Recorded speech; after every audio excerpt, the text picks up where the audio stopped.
tonight's program. Let's take a word of prayer. Our Heavenly Father, we thank you tonight. We bless your holy name, Spirit of God. As we have gathered here, we commit our meeting into your hands. We ask that you take preeminence over this meeting. That Spirit of God, all that we are about to discuss, Father, will be to your glory, and that we all gathered here will benefit from this discussion. It is our prayer that, Lord Jesus Christ, we will get a lot of informations and opportunities that comes with this seminar. And at the end, Spirit of God, all the glory and honor will be given unto your name. We thank you and we bless your holy name. We pray committing the panelists into your hands, that Father, you guide them in giving us this seminar, that whatever information they are to deliver, the Spirit of God, out of their heart, they will pour it onto us. We thank you so much and we bless you for all of us gathered here. In Jesus' mighty name, we pray with thanksgiving. Amen. Amen. All right. Thank you very much, Mr. Freeman. So,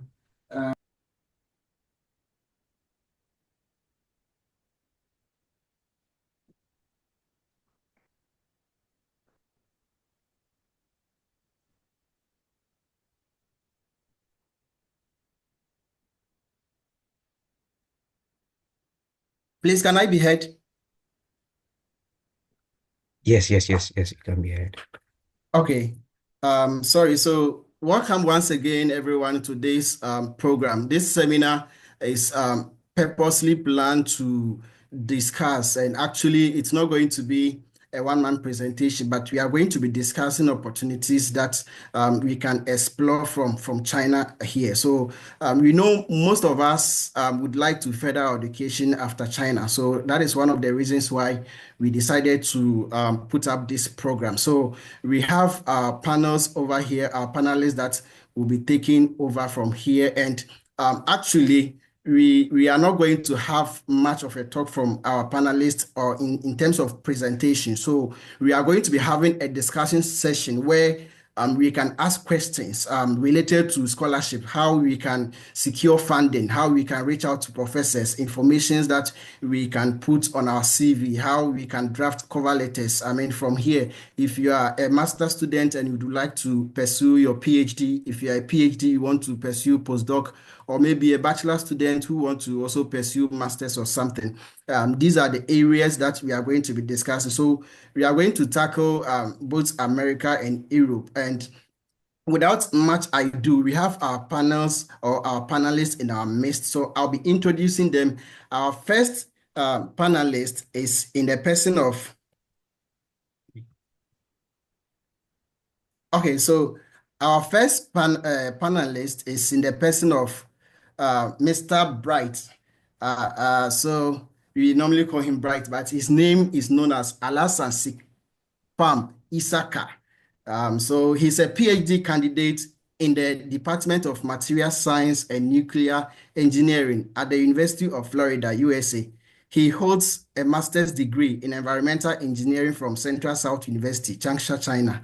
His previous research focused extensively on wastewater treatment, resulting in numerous scholarly publications. Currently, his research centers on outstanding radiation-reduced damage in materials subjected to extreme environments, such as those found within nuclear reactors. He employs multi-scale simulation and modeling techniques, integrating atomistic and mesoscale approaches to elucidate the fundamental physical and theoretical mechanisms driving radiation-induced material damage.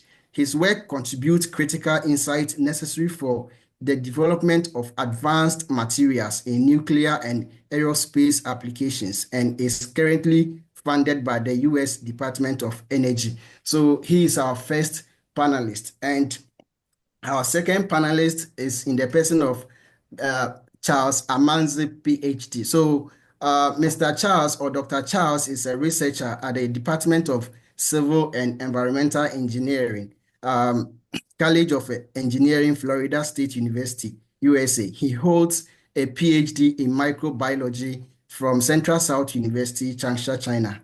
His expertise lies in environmental microbiology and environmental engineering, with a particular focus on ecological remediation of polluted environments, resource recovery, bioelectrochemistry, interactions between microbial communities, environmental health, and sustainable agricultural systems. So our third speaker, who is also currently engaged, but he'll be with us later. So he's in the person of Mr. Freeman Inso Akaribo, and he's also a PhD student in Leibniz Center of Agricultural Landscape Research in Germany. So actually, Mr. Freeman is also engaged in YouTube videos where he educates people on travel abroad opportunities. So in case you also want to explore more after this seminar, you can reach out to YouTube and look for his videos. There are a lot of people that have gotten the opportunity to travel because of his videos. So thank you all for joining us this evening. And also we have some leaders in our midst. We invited NUG-China, we invited NUGS-China. So we have our national leaders in our midst, and I would like to introduce those of us that have joined. We have our NUGS national president in the person of Edna, as Miss Edna Asasiyawa. She's also in our midst, and we appreciate you, Honorable President. We acknowledge your presence. We also have Honorable Eugene Hansa Owusu Ampa, who is the National NUGS-China organizer. So, Honorable Organizer, we acknowledge your presence. And also, NUGS-Changsha, all our executives are available. Honorable President Isaac Malan, and then we have the FC Badazabra Samuel, and then we have the organizer Kofi Samson Inti, and I am the secretary for NUGS-Changsha Chapter. So this evening, at my end, it's evening. So those of us in the USA, it's in the morning, and those of us from Ghana too, it's in the afternoon. So we are going to be discussing on scholarship opportunities. So actually, as I said earlier on, I would like to invite our panelists, Mr. Bright and Mr. Charles. They will give an overview of scholarship opportunities, how we can look at certain areas. So after their overview, we can now open the floor for people to ask questions. So we would want to know how you can secure funding. Probably, is there any special website that you can go and fish out for scholarships, or if you want to pursue any other thing? So after their remarks or after their review, then we can do the discussion. So I'd like to invite Mr. Bright, Mr. Alasan Isakas Sikpam. Please, the floor is open for you, Honorable, for you to give an overview. After that, Dr. Charles Amanzi will also take over. Thank you very much. Mr. Bright, you can take over. Okay. So I will start by saying good morning from here. Thank you very much for the opportunity, Mr. Justice, to talk to your colleagues and your friends over there. Is it loud enough for you to hear? Yes, please. Okay, Yes, thank you. yes. Yeah, so my understanding is that this is going to be an informal discussion. So I didn't prepare any slides. I also think that is in the best interest of you that it is informal, so that you can ask any question that bothers you. So I think that the scholarship application cycle is a very broad one, and I would like to start by indicating that it's a lot of work involved if you want to apply for scholarships abroad. However, the important thing for those of you in China is that you have an edge. That reminds me, I also like to note that I was once in China, just like most of you. I had my first master's from China. Okay. Now, the first thing you want to consider when you want to apply for these scholarships, first of all, is your strength. What do I mean by your strength? You want to, first of all, consider two important facts. One, do you have publications? Two, what is your GPA? Even though GPA is not that very much important, especially when you're applying for PhD. However, you want to have a GPA that is within the minimum cutoff point. So most of the things that I'm going to talk today are actually going to focus on scholarships in North America, which is what I have much, interest and expertise, because I've helped a lot of people come to the US and also to Canada on scholarships. So at least I'm not saying that I know everything, but at least I have some substantial experience that I can share with you. First of all, in the US here, we have two major types of scholarships. One is what we would call the government global scholarships. For example, Fulbright. And the second kind of scholarship that we have are those funded by professors from their research grants. Now, the government or the global scholarships are actually very, very competitive. And the reason is that there are actually very few of them. If you take Fulbright, for example, let's say in Ghana, in a year, they may not take more than 10 people from Ghana on Fulbright scholarship. So you see that it's very competitive. So I often tell people that it's not actually worth it to waste your time on those kind of scholarships. In the US, majority of scholarship, actually about 99% of scholarships in the US are funded by professors from their grants. Now, there's also a third sort of scholarship, which I'll digress on it a little bit as I go forward, which is actually funded by the department. And most often you find this kind of scholarships from chemistry. If you are someone who expertise is in chemistry, in the chemistry department, most of them are funded on TA. And oftentimes that comes from the department, not the professor. So that's a third kind of scholarships. So I've mentioned three kind of scholarships. One from the government or the global scholarships like Fulbright, two from the professor's grants, and three from the department. Sometimes the department, it could also be a fellowship, or maybe from fellowship within the college. Now, there are differences regarding the approaches in securing these different kind of scholarships. And I will encourage most of you that you often go for the scholarships that is funded from the professor's grant. Because with that, if you have the expertise that the professor is looking for, then it's easy to get it.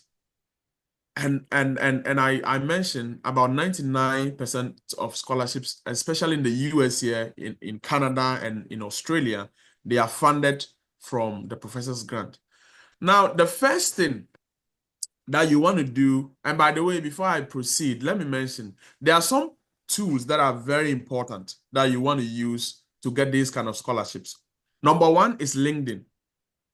I know most of you don't see the need to have these kind of tools, but they are very important if you want to remain very competitive in your search for scholarships. Number one is LinkedIn. You want to have a very good, solid profile on LinkedIn. Number two is Twitter. You want to have a very good profile on Twitter. Why do I mention these two apps? The reason is that in the US here and in Canada and in Australia, most professors, also it applies to Europe, Germany, most professors advertise their funded, research on this platform. Okay, somebody said the second platform. So LinkedIn, and Twitter. I mentioned LinkedIn and Twitter. Yeah. So most professors actually post, their funded research on these platforms, and they look for students from these platforms. Yes, Twitter is now called X. Thank you for the correction. Yes, X. So for those who don't know.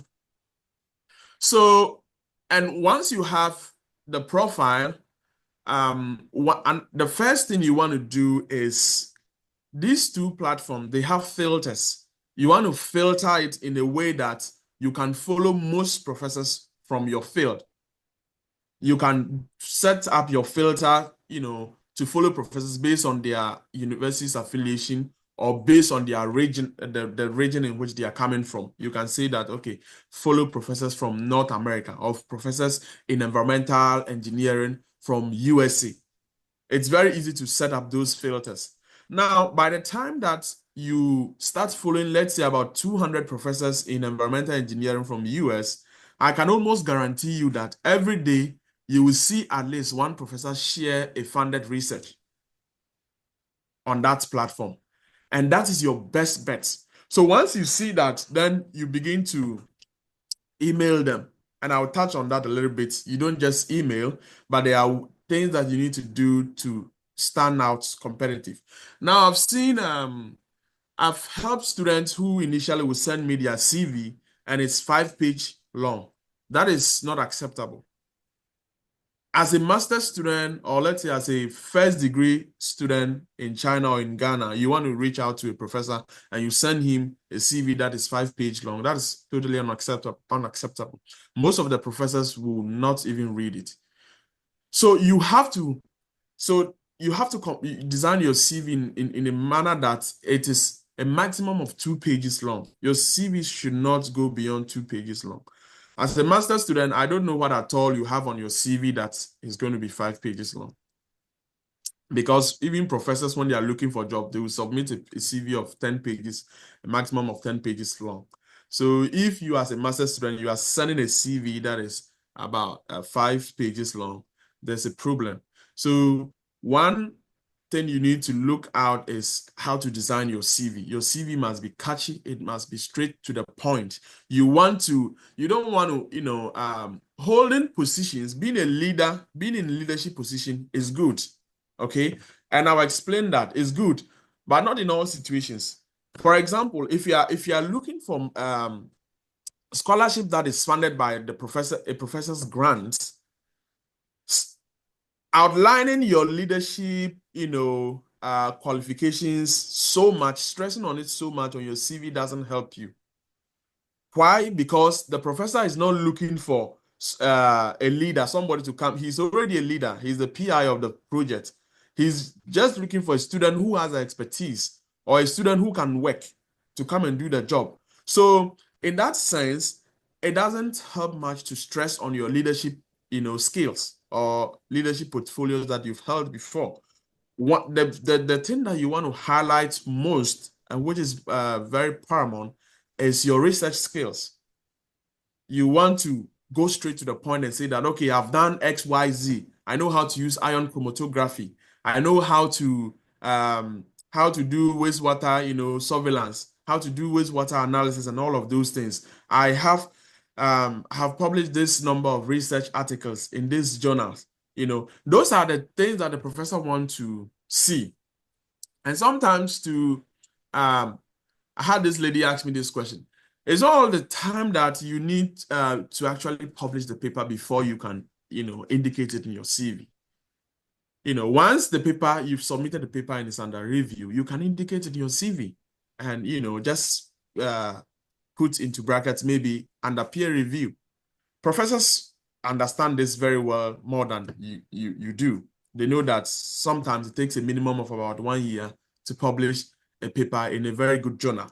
And so when you do that, some of them may request for the abstract of the paper just to see what the paper entails, you see. But I have to also caution here. Sometimes you don't want to lie on your CV because, I've had situations where students come here and just because they lied so much on their CV that they can do X, Y, Z, the professor, send them to the lab and they can't do. And that is very disappointing.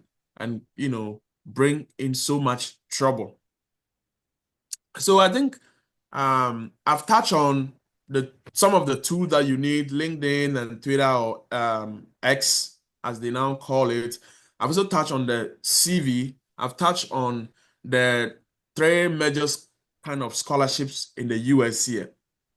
Okay, so now the other thing that I want to touch on is, apart from the LinkedIn and the Twitter, another thing you want to consider is, like I mentioned, looking for scholarships is a pain.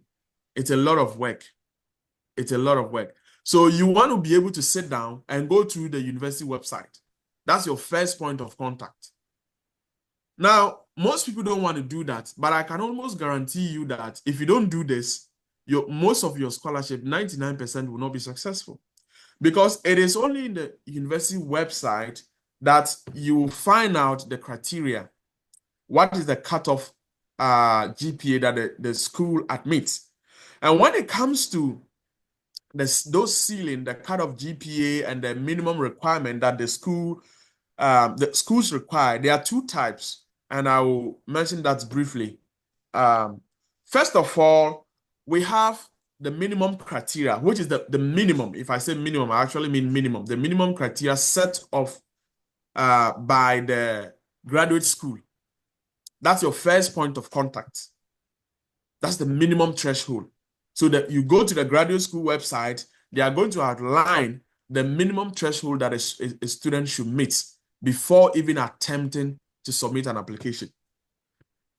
Now, once you've met this criteria, minimum criteria, the next criteria that you want to ensure that you've met, and the reason why I'm stressing on this is that I've had people, I've paid the application fee and later they realize that they are not qualified.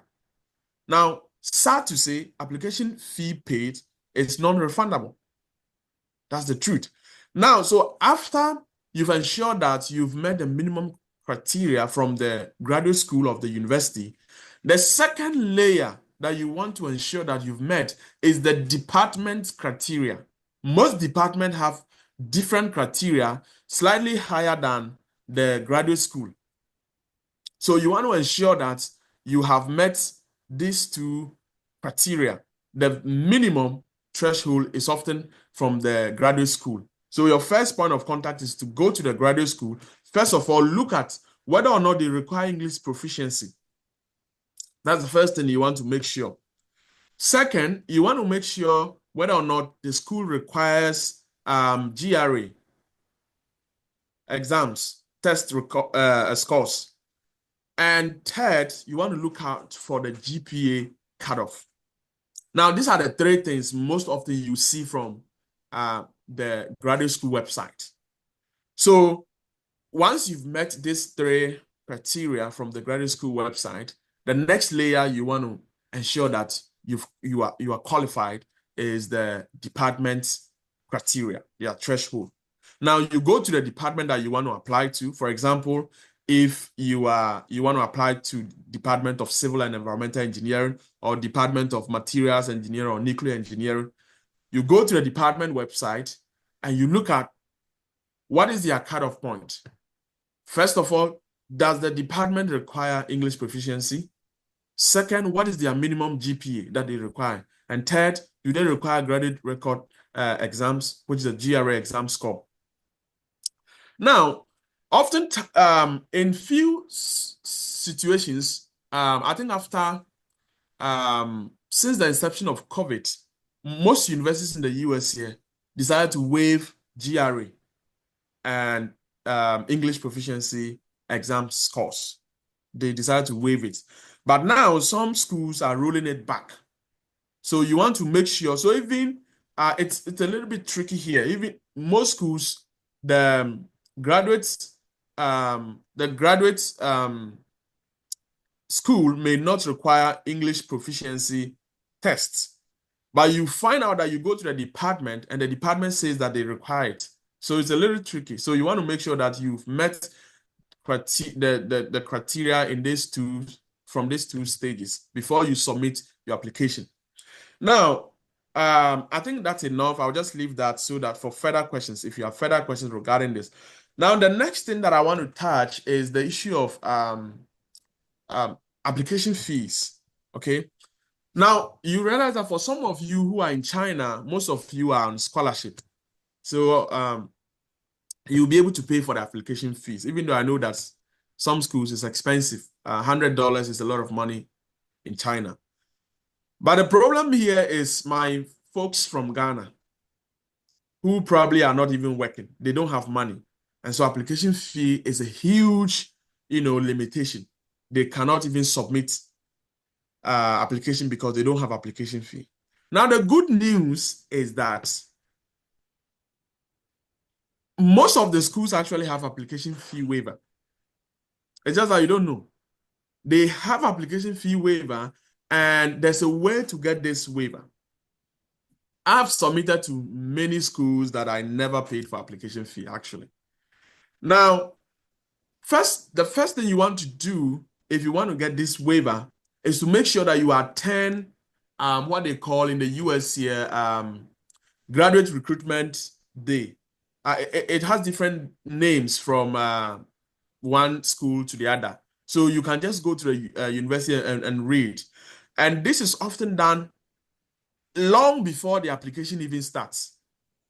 So in that meeting, most often it's online for international students. In that meeting, most often they share a code that you can use when you submit your application, and it will automatically waive your application fee. You don't have to pay.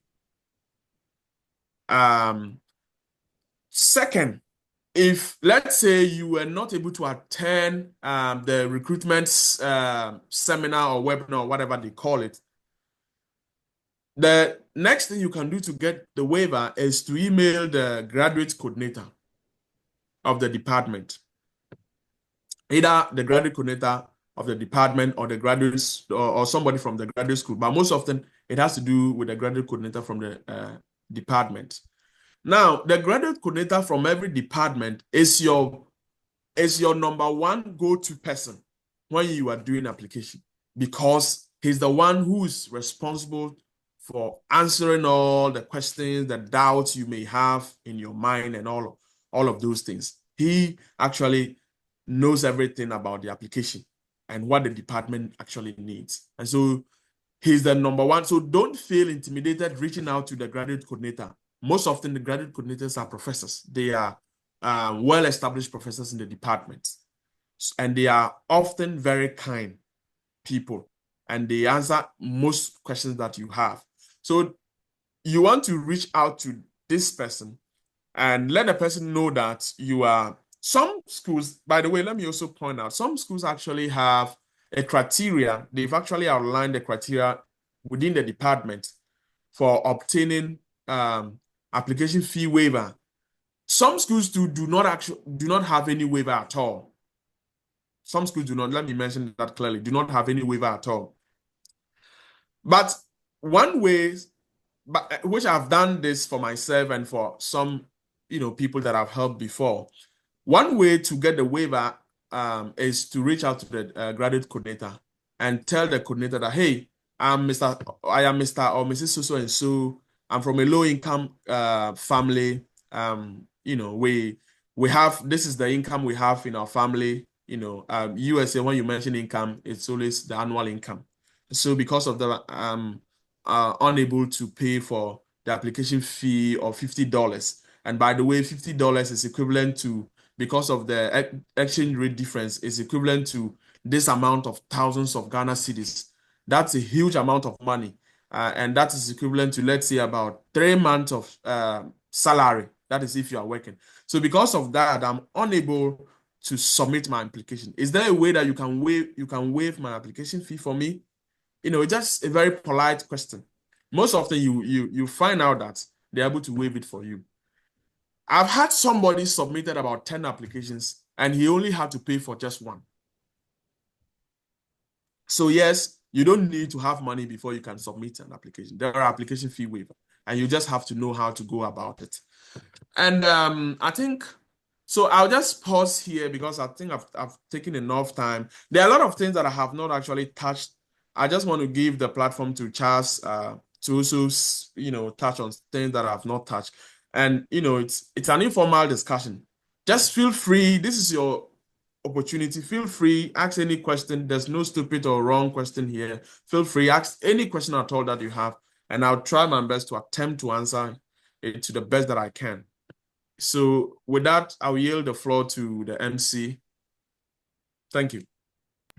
Okay, thank you very much, Mr. Alasan, for that wonderful information that you shared. So please, Mr. Charles, can you also give us a brief information about this whole thing? Thank you. All right, thank you very much, Mr. Justice, for the introduction.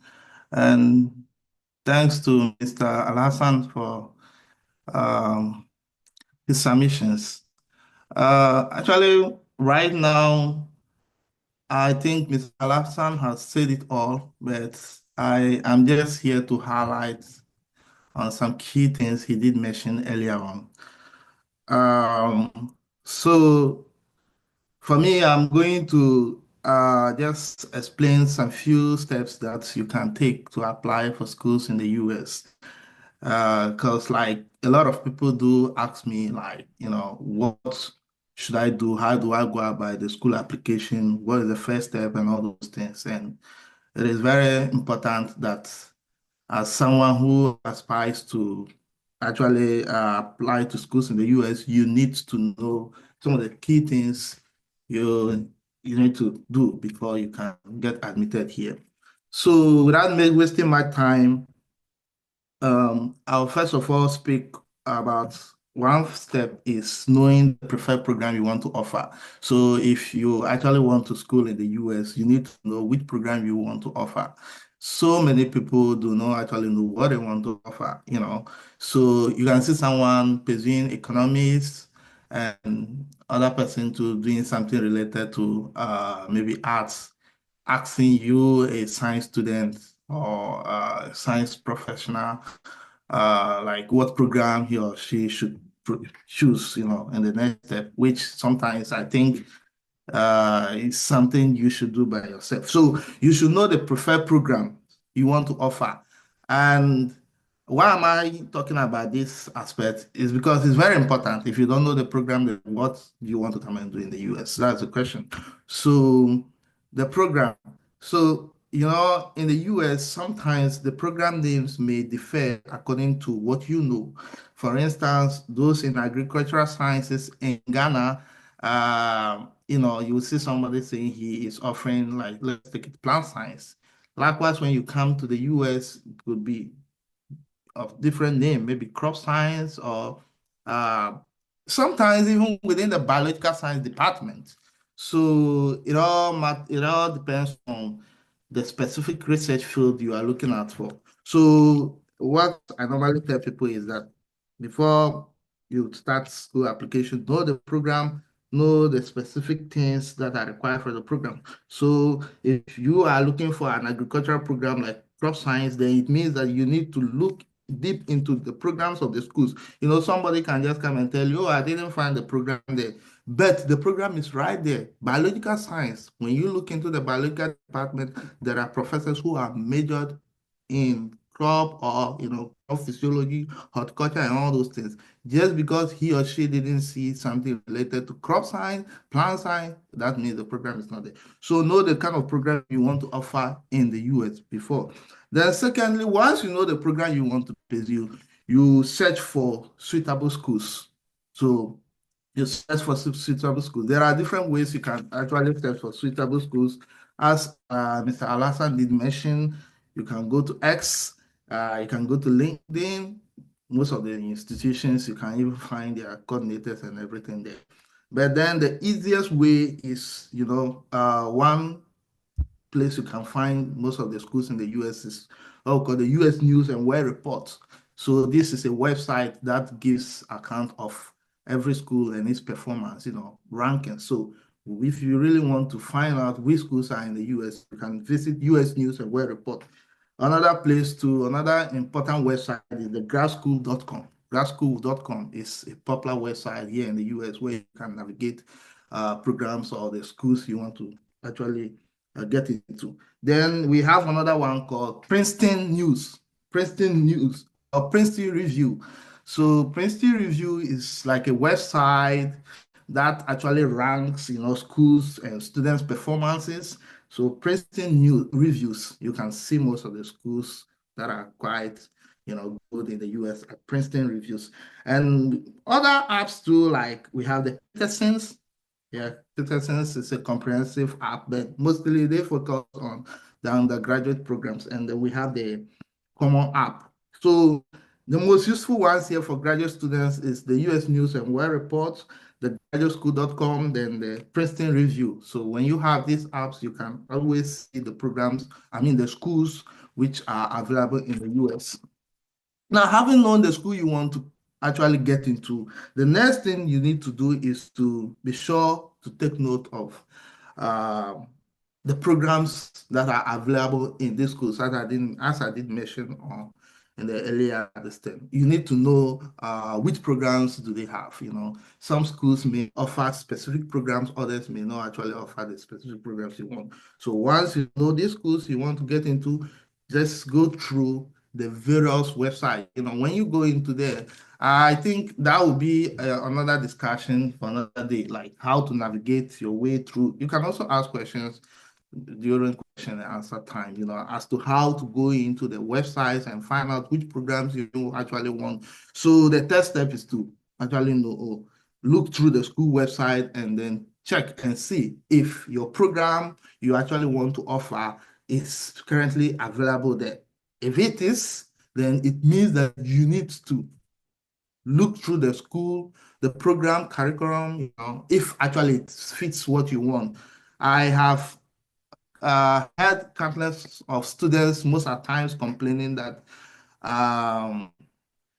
most of the programs are kind of like the curriculums are different from what they know or something like that. The truth is that most of the times, if you have a background, let's take it in engineering, you have a background in environmental engineering or material science and engineering, you shouldn't expect to see something different from what you have here in the US. I think most of the programs they do offer here are equivalent to what we offer in different parts of the world, especially in China and in Ghana. So it's just that you may see something quite different, but not too different. They are almost the same things.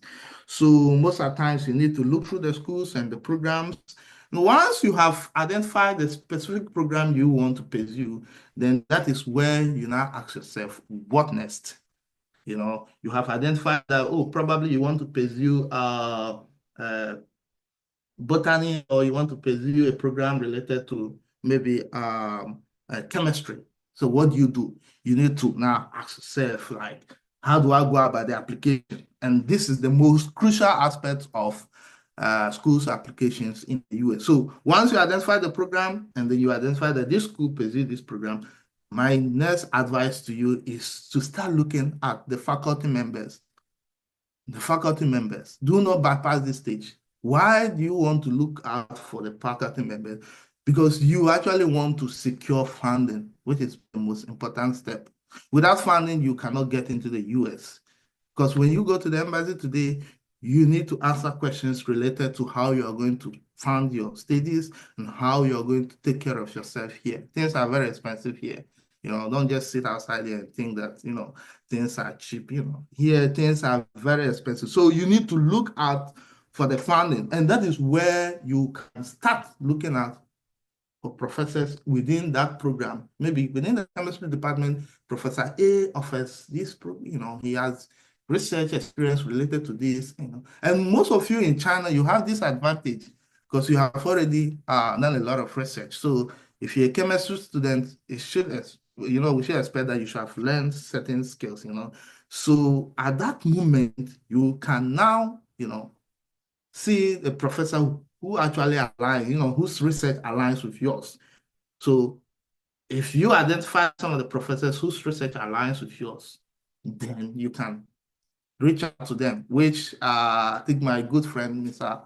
Al-Hassan, said we will talk more about how to reach out to professors. So you can reach out to them, and reaching out to them it's just like telling them, hey, this is me. I have so qualification, and you need to make sure you communicate in a politeful manner, and and the content of it. I think Mr. Alasan said during the question and answer session, we will give overview of whatever you should expect to be in the message you are sending out. So you need to reach out to those professors. So I am basically just giving you steps as to how you can apply to schools in the US. So you need to reach out to those professors. When reaching out to them requires that you attach some of your essential documents, most importantly, the CV. The CV is very important at this step when you want to reach out to a professor. The CV, like Mr. Alasan said, it shouldn't contain too much unnecessary things in it. I know a lot of people will include, where they were born and all those things. Those things are not important. Don't put those things, including your pictures. In fact, I would say don't even add your pictures. Maybe a professor may look at your face and then decide that this person probably, if I should recruit him or her, at the end of the day, it will sack me from my own lab. So I would say don't even include your pictures. Don't include your age. In fact, just remove those irrelevant things there and put your educational background and research capabilities, what you have achieved. Most of you in China, you have achieved a lot. You have published a lot of papers. So highlight those papers, those publications. These are what they want to see. Why do they want to see your publication? Because they also want students who can, work on their projects. So I will always advise that your CV should be more of your research, not, more of like, some people put there that they were church leaders, Anglican church leaders, Pentecostal. Those things are not important. No one is interested in those things. Look, put those research achievements there, your publications, and then your skills you have achieved, acquired during the program you're studying in China or in Ghana or wherever you are. Put those skills there. If you are good at art, put it there. Python and all those in programming languages, put it there, especially those in AI. Put all those things there that you know how to do this. And if possible, also show how you have used those techniques, what you have achieved through them. And those of you who have publication, of course, your publication shows that you have used those skills there. So for me, I would advise that your CV should be properly cut. You should put the most essential things there so that you can always get the professor you want. Because look, the funny thing is that most of these professors are not interested in any other thing other than your research outputs. Where have you published? What research is he doing, and all those things. So I would advise that your CV should be properly prepared. And if you need more guidance, we are always available to, help you out. And once you are done with your CV, then already you have your certificate, you have your transcript, you can now write a cold email and then send to the professor you actually want to work out. So just reach out to the professor with a nice subject heading. So for me, I normally put maybe potential PhD candidate or PhD student or prospective PhD candidate or PhD student. I don't use candidates because you're not a candidate. So prospective PhD student, or prospective graduate student or prospective master student. So these are some of the short captions, subject titles you can use. And once you do that, and you send out those messages, you can potentially get a professor, a professor who will be interested in you. And so for me, at that stage, that is the most important stage for me. Once you reach out to a professor and you get a response, sometimes, no, some of the response can be negative, some can be positive. Don't focus on the negative aspect of the response, Even, some of us during our time, when we receive negative response, we are always, we are always cool, because at least we had a response. So you focus on the positive aspect of your response, don't focus more on the negative aspect of it. And if you send to so many professors, you will definitely get positive results. Don't just send to one person, send to more people. And once you are done with that stage, and you are lucky to actually get a professor who is interested in you, whatever you have done in the past, he or she may schedule for an interview. And during the interview, that is where they will now ask you basic questions related to whatever you put in your CV. And once you are through that step and he accepts, he advises that you apply. And when you apply, during the application, you need to also gather your essential documents, gather documents.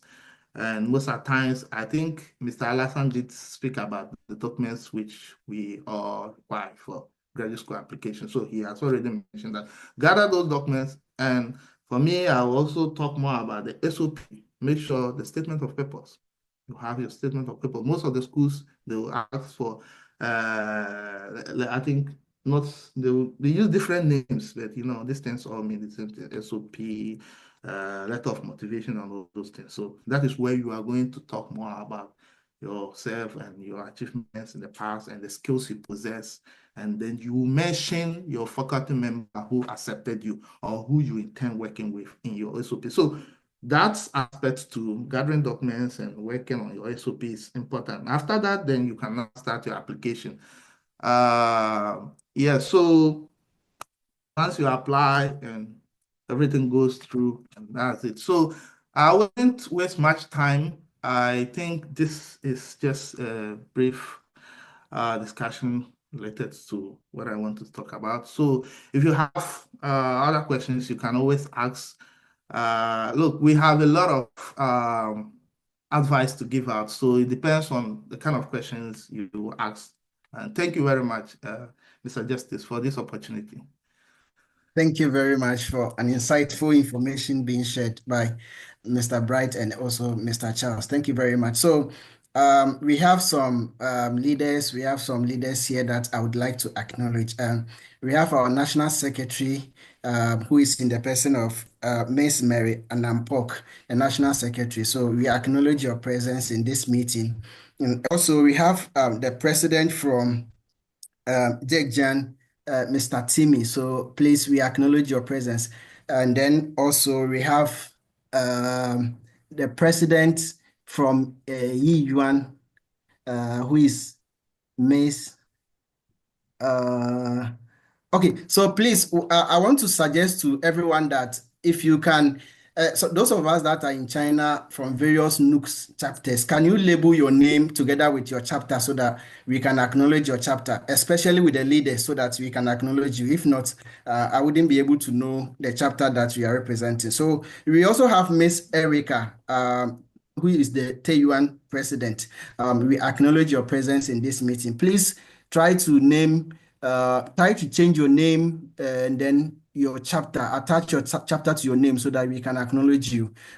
Also, we have in the midst, we have Mr. Richmond Anaman, who is the former president of NUGS-Changsha Chapter.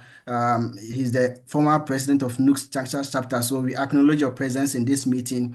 We also have Mr. Felix Kofi, who is the provincial coordinator for NUGS-Changsha Chapter and also former NUGS secretary for Changsha Chapter. So we acknowledge your presence in this meeting. So please try to label your name and then your chapter so that I can acknowledge you. I've seen Miss Priscilla, who is the Hangzhou secretary. We acknowledge your presence in this meeting.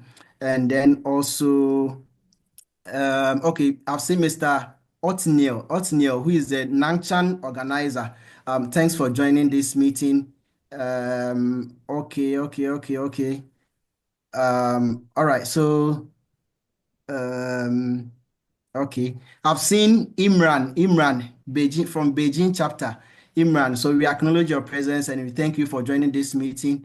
And also, let me see. So please, let's try to rename our alias to our names and also our chapter so that we can acknowledge your presence. So at this moment, what we are going to do is that we are going to take questions. Any question that we have for our panelists per what they've shared with us so far. If you have any question, how you can, any information, just like they made mention of, if you have any question, just feel free to come out with it. So we can take 3 questions at a time. They will address it. Okay. Yeah, so let me just say, let me add some things I think which I think very important that I didn't touch on before we move ahead to take questions. I believe that will be good for some people. So Charles, did a great job. But there are some few things that I want to talk about that, in both speeches we didn't mention. Like I said, the application process is a lot of work and it entails a lot of details. Now, I want to talk about three things. First, I want to talk about the composition of the schools that you should apply. Now, I found out that it's a huge problem for most people, based on what I've seen.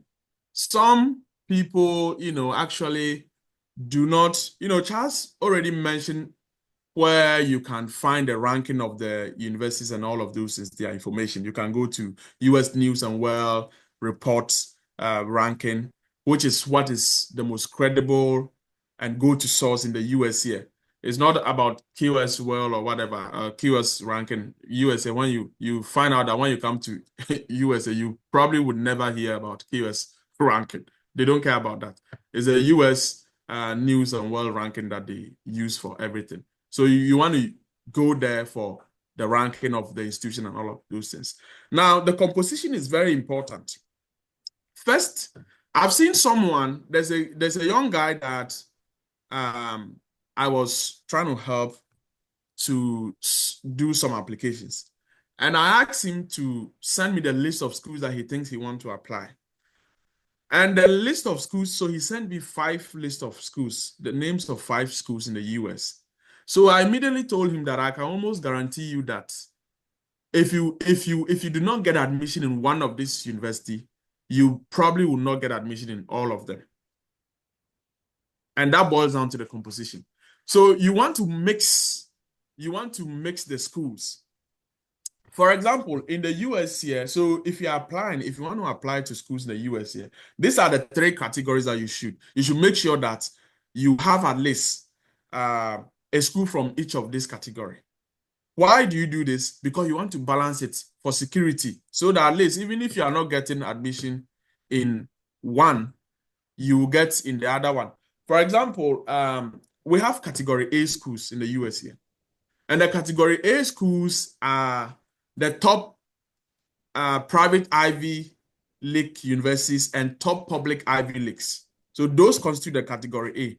And most of these schools have almost the same strict requirements and highly competitive. For example, if somebody is applying to, let's say, Harvard or MIT, I can guarantee you that there's 90% chance that the outcome is going to be the same thing if the person has not already secured the professor in these schools. Now, these are 2, even though MIT is not an Ivy League, let me use Harvard and let's say Yale or Princeton. Those are Ivy Leagues. Now, these 2 schools are top Ivy Leagues, private Ivy Leagues. And so the caliber of students that they are looking for is almost the same. Now, if somebody is applying to, let's say, the University of Florida, and let's say Berkeley or Virginia Tech, University of Virginia. Now, these are public Ivies, and they have almost the same caliber of students that they are looking for. Strict, requirement. So you don't want to just, go ahead and apply to only top schools, because then you are cutting your chances of getting admission. You want to mix them. So, for example, if I'm going to apply, and let's say I'm applying to University of Florida, Georgia Tech, and let's say Berkeley, University of California, Berkeley. Now, these 3 schools are top public universities in the US here, and they have almost the same competitive distance. I also make sure that at least I will apply to some category B schools, let's say Oklahoma State University. But let me also mention something here. You also find out that once you are in the US here, actually the ranking of the school no longer matters. That's the fact. The ranking of the school no longer matters. Now it all boils down to your individual efforts. At the end of the day, what you can graduate with. So you find out that somebody who attends, let's say, a category C school in the US here will graduate and get a nice or better job than somebody who attends so-called category A school.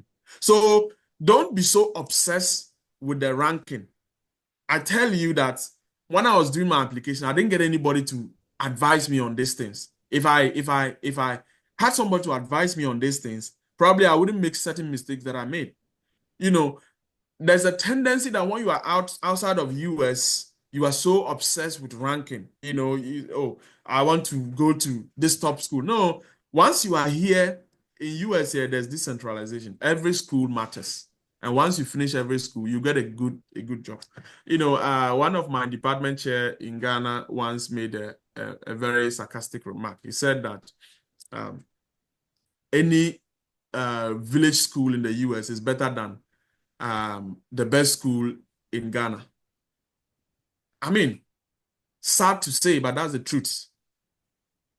That's the truth. So the first thing you want to ensure is, what can I do to maximize my chances of getting admission? And one of the ways you can do to maximize your chance of getting admission is to make sure that you don't apply to schools, you don't apply to only schools within the same category. Diversify your application. If you're applying to top public Ivies or top private Ivies, make sure that you go one step lower, mix the schools, and apply. Then you maximize your chance. Now, another thing that aside the composition of the schools that you should also consider, which is very important, is so with the composition, my advice normally is that if you want to apply to 6 schools, make sure that you apply to 2 schools in each category. Okay? Make sure that you apply to 2 schools in each category. Mix them. Category A, maybe top public Ivies, apply to 2.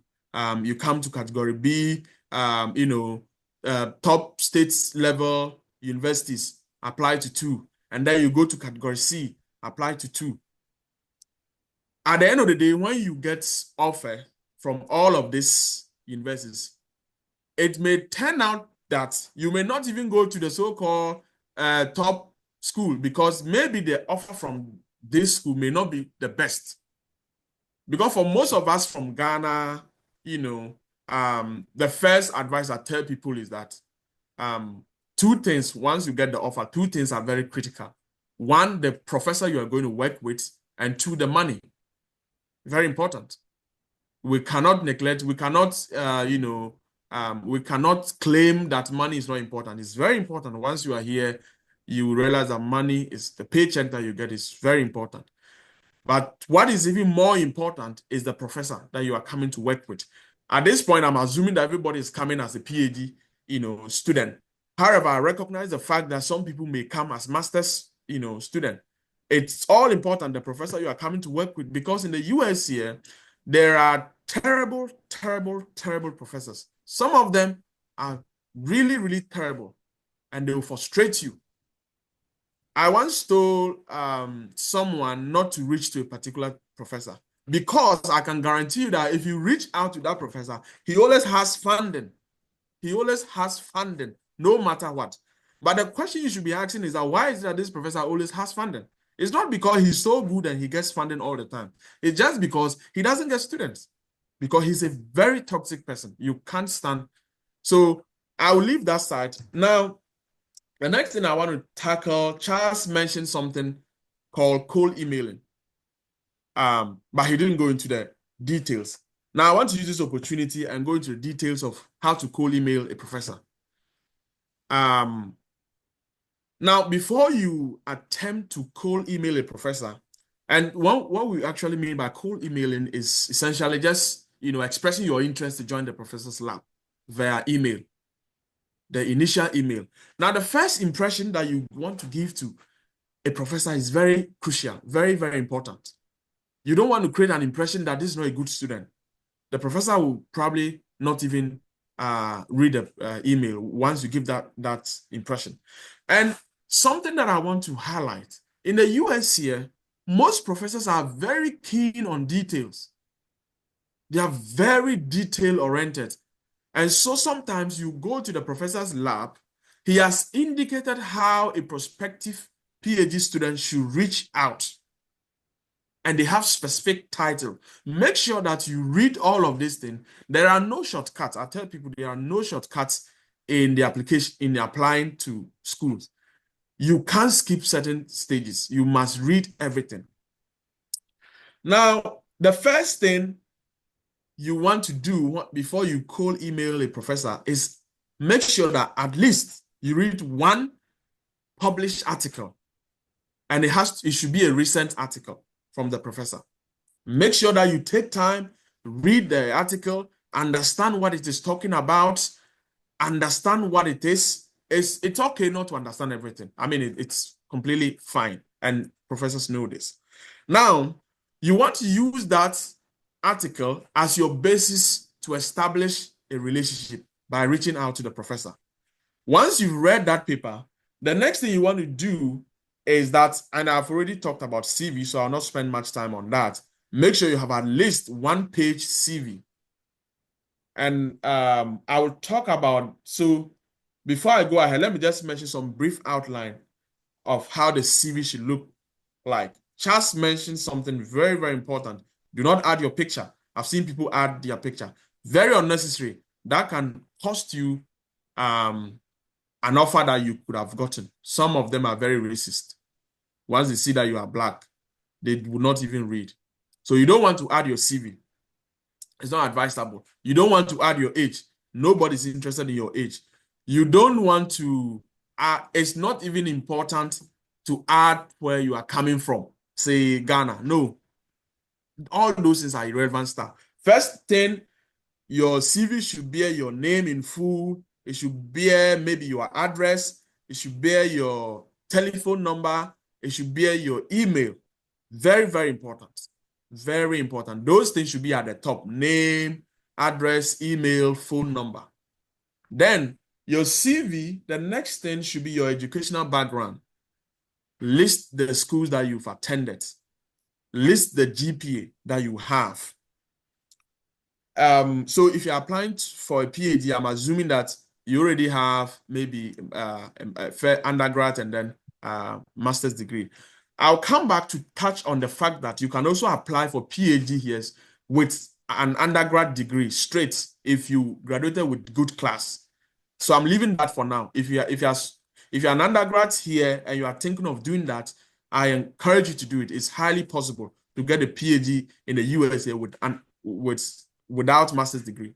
So if you are someone in here who has any question on that, I'll leave that, but feel free to ask me and I'll encourage you to do that and I'll give you some tips.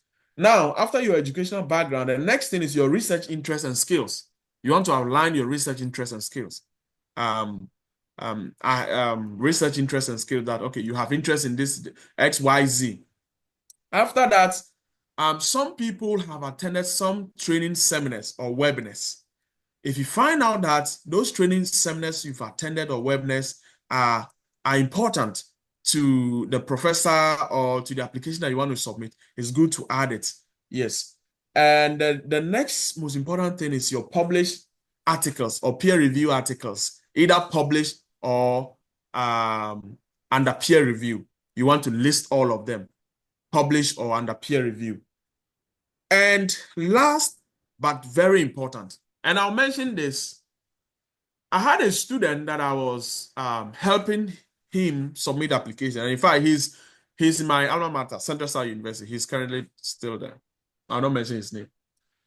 And when he sent me his CV, he told me that he has been doing applications for many years, and he has been sending messages, cold emails to professors for many years now. He doesn't get response from them.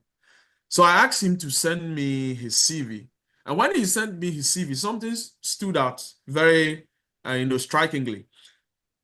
In his CV, when I looked at the CV, you know what? The CV was okay. I was almost okay. But at the end of it, he had something like referees. Then he wrote under the referees. He wrote something. He said,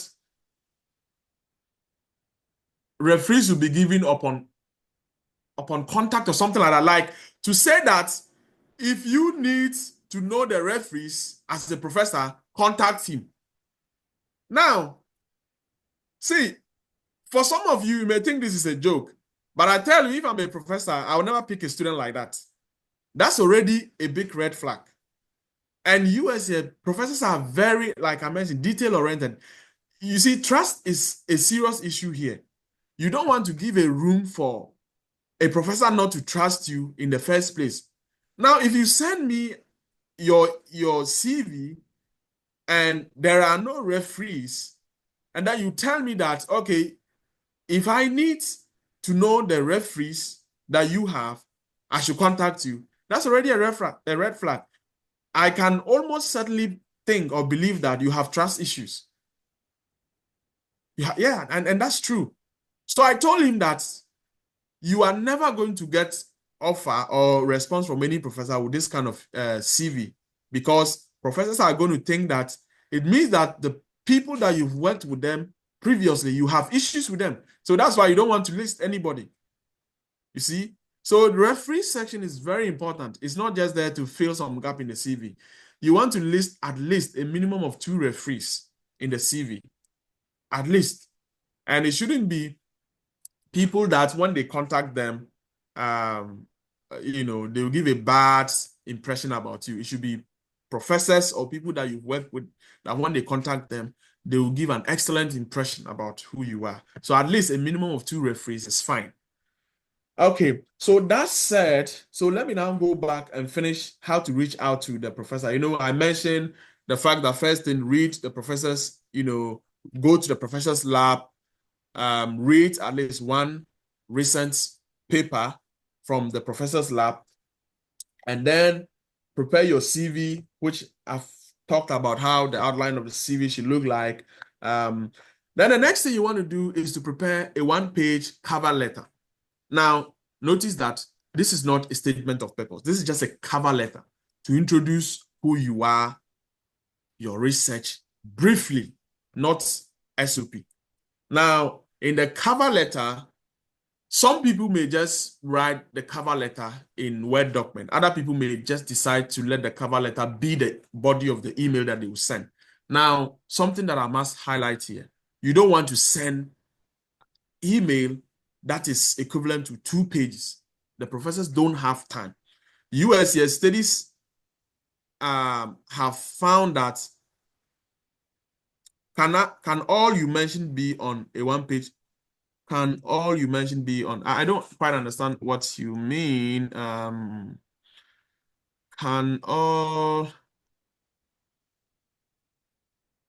all you mention be on 1-page CV? Do you mean that everything? Yes, your CV should be, like I mentioned, limited to 1 page. Preferably, your CV should not go beyond 1 page. If you have publications, it should be a maximum of 2 pages. If you have publications like, let's say 20 publications, you may not want to list all. And if you list 5, it's fine. Just list 5 of the best publications and then list and then put your Google Scholar. Yeah, job experience is good. You can mention your job experience. But you don't want the job experience to take about half of the page. So there is a limit to everything. There are some job experience that are completely irrelevant. Completely irrelevant. For example, TA is extremely very important. If you have been a TA before, that's great. Extremely important. So you just don't want to mention that you were a TA. There's a luxury of complacency for most people from my part of the world to how we put things. I've seen people just mention on their CVs that I was a TA, I did 1 year of national service as a teaching assistant in tech. I mean, what is that? The professor is going to read that and he's like, okay, 1 year of national service, 1 year of mandate. Some will even go as far as say 1 year of mandatory national service as a teaching assistant. That doesn't actually tell the professor what you did. Wouldn't it be better to say that I was a research and teaching assistant for this particular course for this number of years. And then you mentioned I taught so and so topics. I assisted in so and so research. Now the professor reads those ones and he knows that, okay, yeah, this guy, he's done research in the university before. You don't want to mention it was 1 year mandatory national service. Nobody cares about national service. And as a matter of fact, nobody actually knows what national service is. Don't say that. Just say that you were a research and teaching assistant in the university. So, and then highlight some of the things you did in your time as research assistant or teaching assistant. Okay, so now the one-page cover letter, it could either be the body of the email or you can just, put it in a Word document and attach. Okay, the email should be very brief, very brief. And so you should also think about when to send the email. Now, if you are in China and you want to send the email, it is often good to send the email at least Monday early in the morning. Now, Monday early in the morning, you realize will be Sunday late in the evening in the US. Now, the reason you want to do that is that the professor wakes up Monday here early in the morning. He gets to the office. For most of the professors here, they don't watch their email during the weekend. There's so much work for them that they take time to have for their family. So the professor gets to the office Monday early in the morning, and your email is at the top. On the average, research has shown that professors in the US here receive about 150 emails from prospective students every single day on the average. So you can think about it. So you want to send the email strategically at a point that the professor gets to the office and your email is among the top so that it doesn't elude him. He will see it and then he'll probably reply. Now, I have to also caution most of you here. See, if you send to 100 professors and you get 2 response or at least 3 response from professors, that's great. You should be very proud of yourself. Very, very great. That means you are an extremely good student or you've prepared your documents very well. People, I talk to students and they're like, oh, I sent so many emails and I never got a reply. And I'm like, how many emails did you send? There was a guy and he was like, oh, I sent more than 10 emails. I didn't reply. I said, okay. Now, this was somebody that I told him my experience. When I was looking for professors to pursue my PhD, yeah, 3 over 100 is great. That's very great.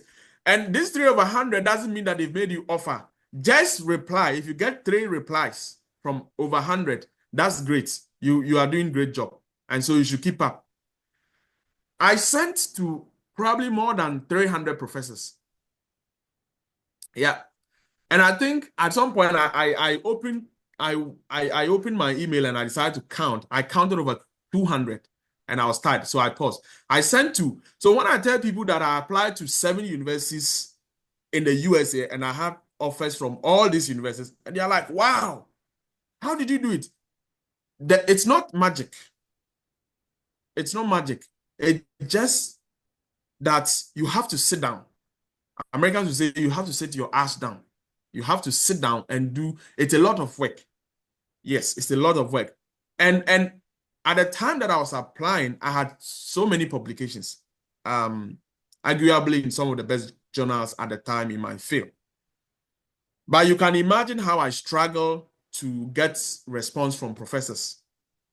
You see? So if you are reaching out to professors and let's say you don't even have publications, that's even make your case worse. But my advice to you is I don't give up. I've coached students who have gotten professors without a publication at all. The publication only enhances your chances, but that doesn't mean that you will never get a response from a professor. Okay, so now I think I've touched on this, I've touched on that. Okay, so another thing that I want to also mention is that in rare case, if you think you are extremely good, you've done research in your field, you are very confident of yourself, you know the recent literature gap in the field, then I encourage you to write a very compelling proposal. And writing a very compelling proposal takes time. Write a very compelling proposal and use that proposal as a bait to get advisors, to get professors to accept you. How do you do that? You write a proposal, refine the proposal over and again, use that proposal to cold email professors. Once the professor reads the proposal and the proposal is very strong, he's going to almost immediately think that, yes, this is a good student. Even if I pick him and he doesn't work on this proposal, but I have another proposal that is funded, he can do great. That was one of my strategies, which I used. And I can tell you that I actually shared this proposal with so many students that it got them offers, not only in US here, but also in even UK. Yeah. Some people reach out. I shared this same proposal. So that made me believe that the proposal was very key. You know, I wrote a proposal on membrane separation. So, and I think I'll leave the interview part for Mr. Charles, Dr. Charles, Dr. Manze to, talk about. I think I've already taken so much time. So maybe Dr. Charles can talk about tips regarding your interview. Once you reach out to professor and you get a response from the professor and he requests for an interview, what are some of the things to look out for? There are certain things to look out for, certain things you need to get yourself abreast with ahead of the interview because you want to impress the professor. You want to let the professor know that, yes, if I make an offer to this student, it will not just be a waste of my money, but also when he comes, he's going to excel in my lab. So I think with that, I will yield the time back to the MC for questions or for Charles, if you want Charles to talk about the interview before we go ahead to take questions. Thank you. All right.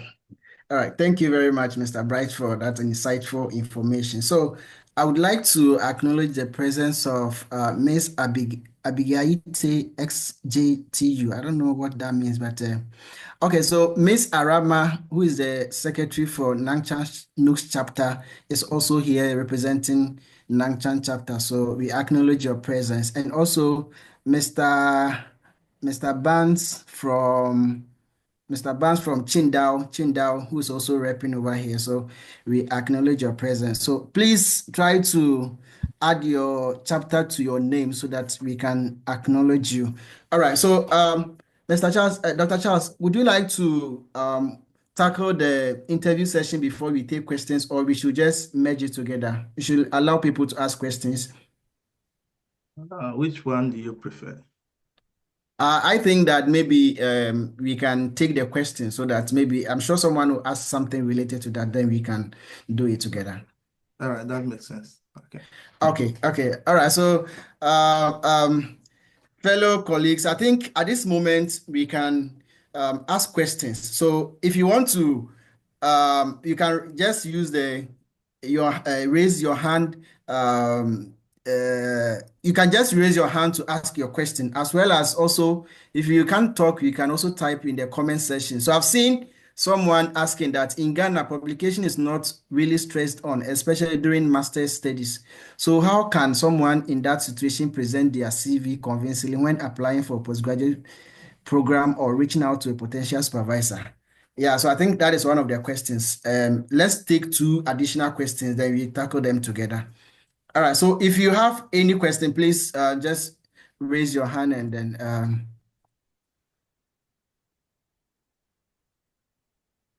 Yes, I have a question. Another question. Okay, so does getting a PhD does getting a PhD limit you to academia? I think this one is okay. So this one is about postgraduate, post Okay. PhD, yeah. So So career, and then do you want me to answer okay. I think those questions? let's take additional one. That would be three, so that we tackle the three together. Okay. Okay. So no one has written here. If you have any question, you can raise your hand so that we call you. Okay. All right. So I'm not seeing any hand. So Dr. Amanzo, you can go ahead. All right, so thank you very much for the questions. So with respect to the first question, the person was like, in Ghana, like a lot of people do not publish, and as a result of that, it's kind of like implying that you may not get into US schools. But I will tell you that even though publication is very important, there are people who are here who currently have no publications. I can tell you that majority of guys who are here, I mean, if I talk about guys, I simply mean like men and women, you know. So most of them here, they came straight from Ghana. And one interesting thing is that they just have like only a bachelor degree. Most of them have only bachelor degree. So you know, in Ghana, even with masters, you may not even publish and talk less of bachelor. But for me, I believe that even though publication is important, but if you don't have it, don't kill yourself over it. Just make sure you kind of like explain, I mean, like show some of the relevant skills you possess. Because during your undergraduate studies or your master's program in Ghana, you did research. So you should be able to at least list some of the research skills you possess. For instance, assuming you are from Ghana and then you did biological science or biochemistry or biotechnology, we assume that you know how to perform PCR. So you could list some of these techniques, like you know how to perform PCR, experience with PCR, experience with gel electrophoresis, you know, cloning, DNA cloning, and all those things. You should list them that you are experienced with these things, you know. So some of your skills, you can indicate them there. And in Ghana, most of the schools in Ghana, I will tell you that most of you who graduated from Ghanaian universities did project works, I know. So if you have done project work, list your project title there. If it's not published, you can put it like maybe unpublished or something. Just put the title there. And most importantly, they are looking out to see if you possess the techniques, the skills they have, you know. So if your GPA is good, let's assume that you graduated with a good class, you know, and you have done some research and your CV shows that you possess some skills, you might be lucky to get into most of the schools in the US. Just feel free, you know, there is no specific there is no specific way you can do this, you know, to get this scholarship thing. It's sometimes you just need to do it. You need to go with what you have. So you don't have to wait until you get published. No, you need to go. Whatever you have, if you have graduated with a first class or second class upper, even second class lower, depending on what you have, you can build on that to secure a scholarship here. So if you don't have a publication, don't worry yourself over it. Just make sure you indicate the skills you possess.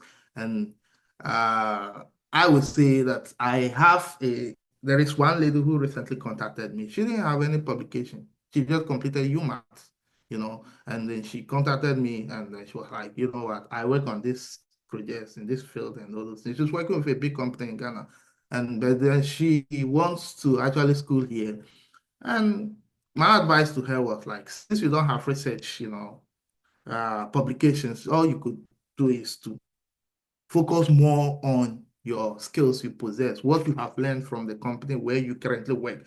And so she made good use of that information. She indicated some of the skills she have acquired so far from where she currently works. And Look, as we speak, she has acquired a full funding in 3 US schools. Even though this year is hard, but she has gotten into 3 US schools with good funding. So don't always, put down yourself.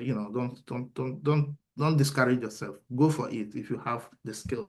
Indicate the skills, and that's enough. I don't know if my good friend Mr. Alasan would like to take over the second question.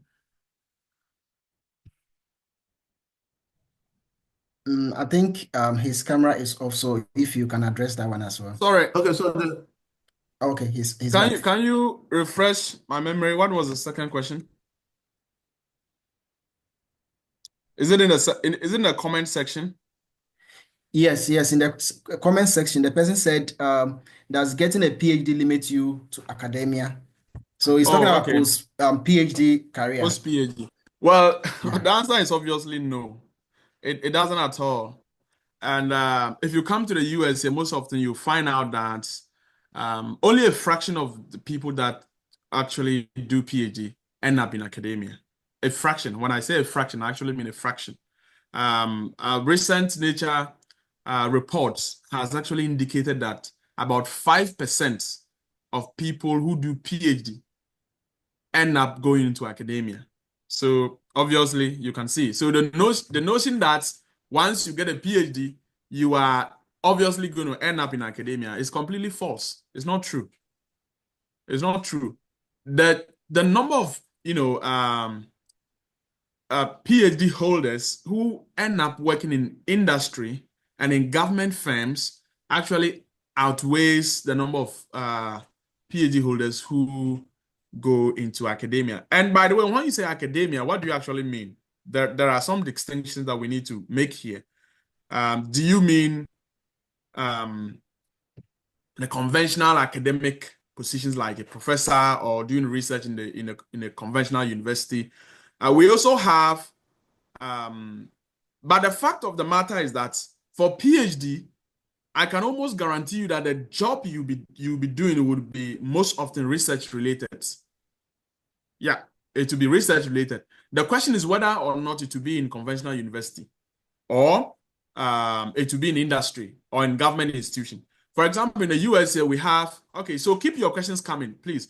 One thing that I want to let you guys know is that we are all, brothers. So obviously this has taken, us time to come here, not only us, but you too. So if you come and you don't ask questions, then the whole essence of this meeting, your organizers who have put this meeting together, is flawed. So I will encourage you to ask as many questions as you can, and we will try our best to address it as to the best that we can. So in the US here, people do PhD and they end up going to national lab. There's something we call national lab. National labs actually are those doing the most advanced research that universities cannot actually do. So those in nuclear, fail, who are actually, conducting the research that is putting the US ahead of other countries. So there are so many national labs, about 17 of them in the US here. They employ a chunk of people who have PhD in their fields. Now, in the environmental engineering sector, there are a lot of private entities and private bodies like the Jacobs and a lot of other staffs. This is not only limited to people with engineering background. I think we are a little biased here. Forgive me, it's because I'm in engineering, and I think Charles is Charles is a microbiologist and engineer. So we are a little bit biased here. But this is not only limited to people in engineering. I recognize the fact that there are other people here who are in the liberal arts. Yes, in the liberal arts too, it doesn't mean that if you have PhD, you are limited, you are going to end up in academia. You have the chance to work in government entities or in the private sector, either in NGOs, and there are a lot of them here. So don't limit yourself. There are so many opportunities. The PhD only, add to your list of opportunities that you have. Yeah. So that's what I would say. Let me see whether or not there are other questions. So I sent a link where you can see offers if you're in the environmental engineering or related field.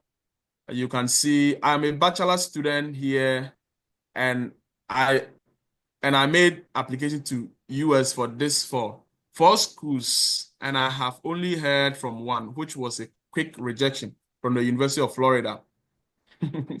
I'm sorry to hear that. I'm still waiting for the rest. For my top choice, I was expecting a response in early February.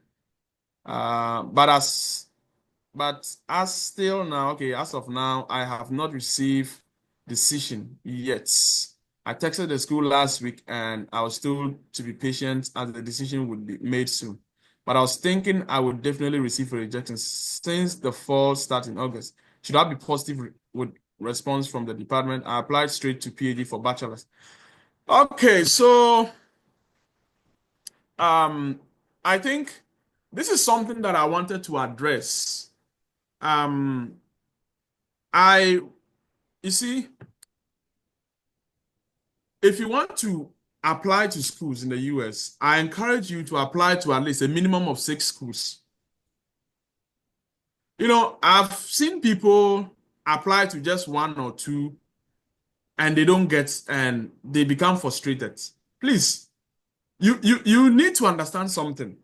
When you come to the US here, you understand that the curriculum that we have in Ghana, in fact, excuse me for my language, if you compare to the curriculum that they have here, you come to realize that our leaders have done us a great disservice. It doesn't make us competitive at all. It doesn't. If you look at the curriculum that they have here and the curriculum we have in Ghana, I would just say that most often is by grace. Yeah, that's the truth. It's by grace. We need a complete overhaul of our educational structure back in Ghana. So that said, that already puts you in a disadvantaged position. So now, if you apply to just 1 school or 2 schools and you are hoping to get an offer, the chances that you may not get an offer is very high. So I always tell students that apply to at least a minimum of 6 schools. That will maximize your chance. And when you're applying to these 6 schools, make sure that the distribution is wide. Like I mentioned earlier, distributed in a manner that, category A, category B, category C schools. So that when you don't get at least category A, you have a chance of getting category B. So your question was that you applied to the University of Florida and then you got a straight rejection. You anticipate you get a straight rejection based on the response from you applied straight from bachelor. As of now, we are in March. This is March, and US, we have something they call early offer. Early offer are those who normally apply very early and they get decisions very early. Now, this is March. University of Florida admissions are already out. Most of them, a significant amount of them are already out. Now, admission could be on rolling basis. It could come at any point in time, depending on whether or not a professor has funding, especially for PhD. However, by now, if you have not had offer, there's a slim chance.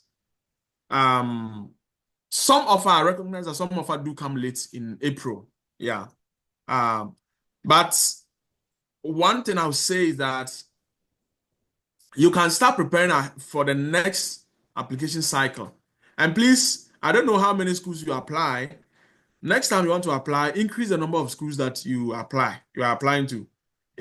University of Florida, you apply to University of Florida. Florida here, there are so many schools. So if you are applying to University of Florida, which is the premier university in the state of Florida here, I also encourage you to apply to other universities like Central Florida University, FAMU, I think Florida Agricultural and Mechanical Engineering University. So diversify the applications. But there's something that I need to point out specific about the state of Florida. Now, the state of Florida they've made it so difficult to recruit PhD students from China. So if you are applying to universities in the US, I wouldn't encourage wasting so much time applying to schools in Florida here. Now, if you are in China, it's very difficult for them to admit you because of an executive order signed by the governor. And I think they are pushing it across most of the states now that Trump is president. So it's a little bit dicey, you know, what is happening. So I think you need to read a lot about whether or not a state is open to accepting students from China. There's a guy in the church that I attend, Kelvin, who joined us last year. I think the professor found him so worthy. He was doing his PhD, I think, in his third year in China. They call it I think what was the name? Chinese Academy of Sciences. So he left and came here. He had trouble. They almost resigned the offer. He had trouble, and the reason was that he was in China. So he had to go back to Ghana before the offer was sent to him. So now it's very difficult for you to come to any Florida university if you're in China. That notwithstanding, keep trying. Okay, so let me see the next question, then I'll yield to Charles to answer the rest. With regards to the CV, is it the same for someone applying for postdoc? I mean, not adding your pick and age. What about those colorful resume or CV design? Are they accepted? Very good question.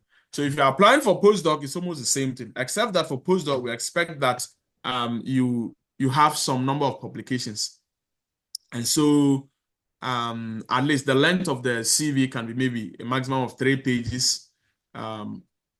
Here, the idea is that you don't want the CV to be unnecessarily too long because the professor is not going to have time to go through. But the question about the picture, the age, and all of those things remains the same thing. Never add your picture, never add your age. Those things are completely unnecessary. And sometimes there's a greater chance or greater possibility of that denying you an offer rather than boosting your application. So you don't want to add anything that will limit your chance of getting an offer. How do you prepare for an interview?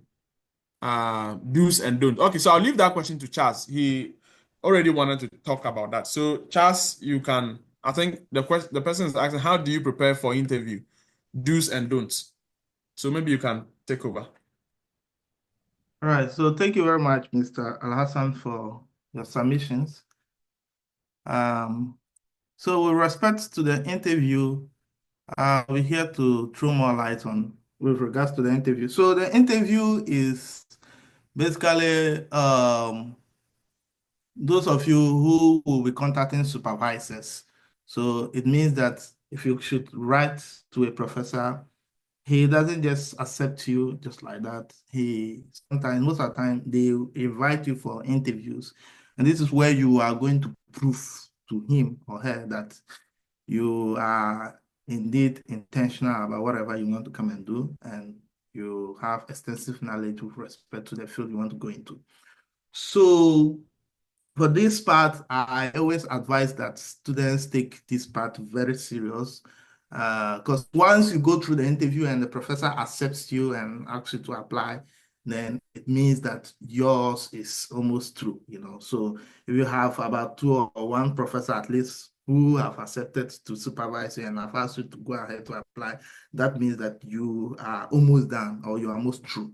So, you know, when you write to a professor and the professor even reply and invite you for an interview, it means that there is something good about your application. I mean, like there is something positive about your whatever you sent to him or her, you know. So let's assume that you just identify that this professor works in your field and you have contacted the professor and you are expecting a reply. And you see a lot of professors replying and tell you, we are sorry, we are sorry, we are sorry, we are sorry. And one just come and tell you, oh, so I have gone through your application. I mean, what you sent me, your letter, and I would like to invite you for an interview. When you see something like that, you know how you feel, right? So you wouldn't want to mess up with this opportunity. And for me, I always tell people to take their time when it comes to this stage. So Why would the professor invite you for interview? Because he or she has seen that you have some essential, things he may need, and you may be the right candidate for him. So when that happens, now you have to go and then start doing your preparation, because at least you have gotten one professor who is interested in you. So take note that you are not the only one he is inviting for interview. He has probably been inviting others, or he's actually in the process of interviewing and then just picking just only one. Most of them, they pick one student at a time, at a go, at each semester. So let's take it that he's interviewing like more than 10 people, and you happen to perform very well. You are just going to be the next student, right? So the interview is something very important. What does the professor want to see? You want to make sure, you want to be sure if you really did your homework. So, the professor want to make sure you are the right fit for his lab and you're actually a good match. So in order to do that, he has to interview. So he want to make sure you did your homework very well. So in order to ascertain if you are the right fit. So what will show that you did your homework very well? You should have read his publication, his work. So most of the time when they invite you for interview, they want to hear things related to the research they are doing and what you have done, how it aligns. So he want to actually know if you have done your homework, whether you have read some of his papers or not. I've seen a lot of students who want to come to the US, but they don't want to take the pain to read through some of the potential professors, their research background, their papers. Some will just go and then read the title of the paper and then come and tell you, oh, I know this. No. You need to read extensively into whatever you see in that paper. I know you can't understand everything, but you should understand most part of the paper, so that if the professor asks you, why do you want to work with me? How did you get to know me? All those things. You should be able to say something that is unique to you. So first of all, I would say they want to know if you have done your homework, and then they want to also know, did you show some enthusiasm? I mean, like some interest, like are you genuinely engaged in whatever you want to work in? So some students come that they want to work with a professor, but genuinely they actually have less knowledge in whatever field they want to pursue. So the professor would like to know more if you are genuinely interested in his field and all those things. And yeah, and you need to be prepared. He wants to also make sure to know if you are prepared, prepared enough to go into a graduate school. So some of the questions he'll be asking you, he wants to find out if actually this student is prepared, if this student is ready to go to the graduate school. Does he have what it takes to complete a graduate program? So sometimes preparation is very important. You need to be prepared for this interview. And then he sometimes want to also assess, your level of honest. If you are honest, some people put in their CV that they can do this, but meanwhile, they don't have a particular skills related to a particular technology. So you need to be honest. Of course, we have had instances where students do oversell themselves. Don't oversell yourself. Just be you, but try to at least practice and then learn some of the things. Of course, when you are coming for an interview, you need to prepare in advance, and then you should be able to tell certain things you know how to do. You should be able to explain. You don't need to know everything, but the key ones in your CV, you should be able to tell the professor what you have used those skills, where you have used it. So some students, basically, they actually don't know what actually the skills they possess. I mean, they cannot even communicate in a plain language how they used a particular skill they listed in their CV. So the preparation and being honest here is very crucial. So this is how some of the things the professor want to know if he is inviting for interview. But then into the interview detail, now going into the interview, there are some of the key things you need to know. If you want to go for an interview, you should know some key things. So assuming you want to pursue a PhD uh, in, let's take it, biological science or in something related to maybe medicine or something related to social science, um, you you should actually at least take your time and then practice, some of the key questions. So most of the times, some of these students, they don't take their time to go through questions before the interview. And when you go there, then you start fumbling and then you start making mistakes. So we always advise that if you have an opportunity for an interview, take your time. And some of these questions are just basically what you indicated in your CV. So, the professor, of course, just knows that this is what is in your CV. He's asking you, and you cannot produce the same thing, or you cannot even say it. Then it leaves a lot of questions. And frankly speaking, most of them go to the stage of, for me, when it comes to interview, I always tell students to focus more on the research they have done, the skills they have applied in that research. So there is no there is no specific formula to prepare for an interview, but there are some basic things you should know as someone who wants to go to a graduate school. So the research you have done, the publications and all those things, you should be able to tell in each research what you did.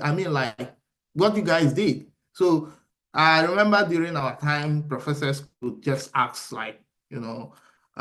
so you have published this paper in this journal. I say yes. So what was the motive behind the publication? Why did you have to write this paper? What came to your head? Who crafted the topic? At this stage, you want to know if you are really gifted. If you have if you can identify research gaps. So this is where you have to now tell him, you don't have to follow a specific routine. This is where you now have to explain to the professor what came to your mind when you were actually preparing that particular manuscript, or when you were trying to conduct that experiment, what came to your mind, some of the questions you asked yourself prior to that investigation. So you need to highlight some of the points, that came to your mind, and then how you went about conducting the research. And based on this, the professor will know, will ascertain if the student is a right fit or not. So I often receive students, going through research questions, interview questions on the internet. They are good, they are useful, but most of the times, I think they are generic. People just put answers on there and then you follow to answer your own question. No, be unique. I tell students to be unique. Try to be unique in your own ways, because the whole thing is just going to boil down to your research. Most of the time when they start the interview, they just first ask you about yourself, can you tell me about yourself, your educational background, and all those things. And this is the time. You don't have to talk too much. Just highlight some of your educational qualifications, and then, yeah, and you move on to some of the skills you claim you possess. So somebody, for instance, in our field, somebody can indicate that he knows how to use the ICP-MS. For those of you who don't know what ICP-MS is, this is a machine that we normally use to measure concentration of mostly metals. So maybe you indicated that you know how to use ICP-MS or GC-MS. The professor can go ahead to ask questions related to that technique you indicated. That's that you can go ahead and ask, oh, so you know how to use this. You see, yes, tell me about, the project you are doing with this particular instrument. And that is where you are required to explain how you are utilizing that instrument to carry out your project.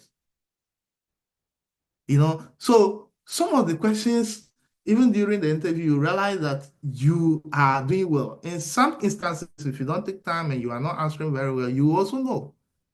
So whatever you indicated in your CV, make sure you practice it. Make sure you have actually sat down and know, how to respond to every question that will come in your way with respect to that.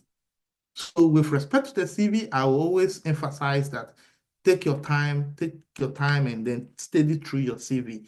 prepare for your interviews very well, because at this moment, once you lose that opportunity, another graduate student is going to grab it. So for the interview, I wouldn't say so much about it, but main key point I will make is take note of your CV. When preparing for interview, whatever you indicated there, you should be able to tell. If you tell a professor that you know how to do cloning as a biological science student, or you know how to conduct PCR, and they ask you what are the steps you need to take to carry out a PCR, what will you say? So that is where you start forming. If some people will be like, oh, so when I was in Ghana, I actually didn't do the PCR myself. I had to, contact a lab technician who guided us through the process. At that moment, you have even failed. So you should be able to tell the professor how you did the PCR, what are the steps involved in PCR, the protocols.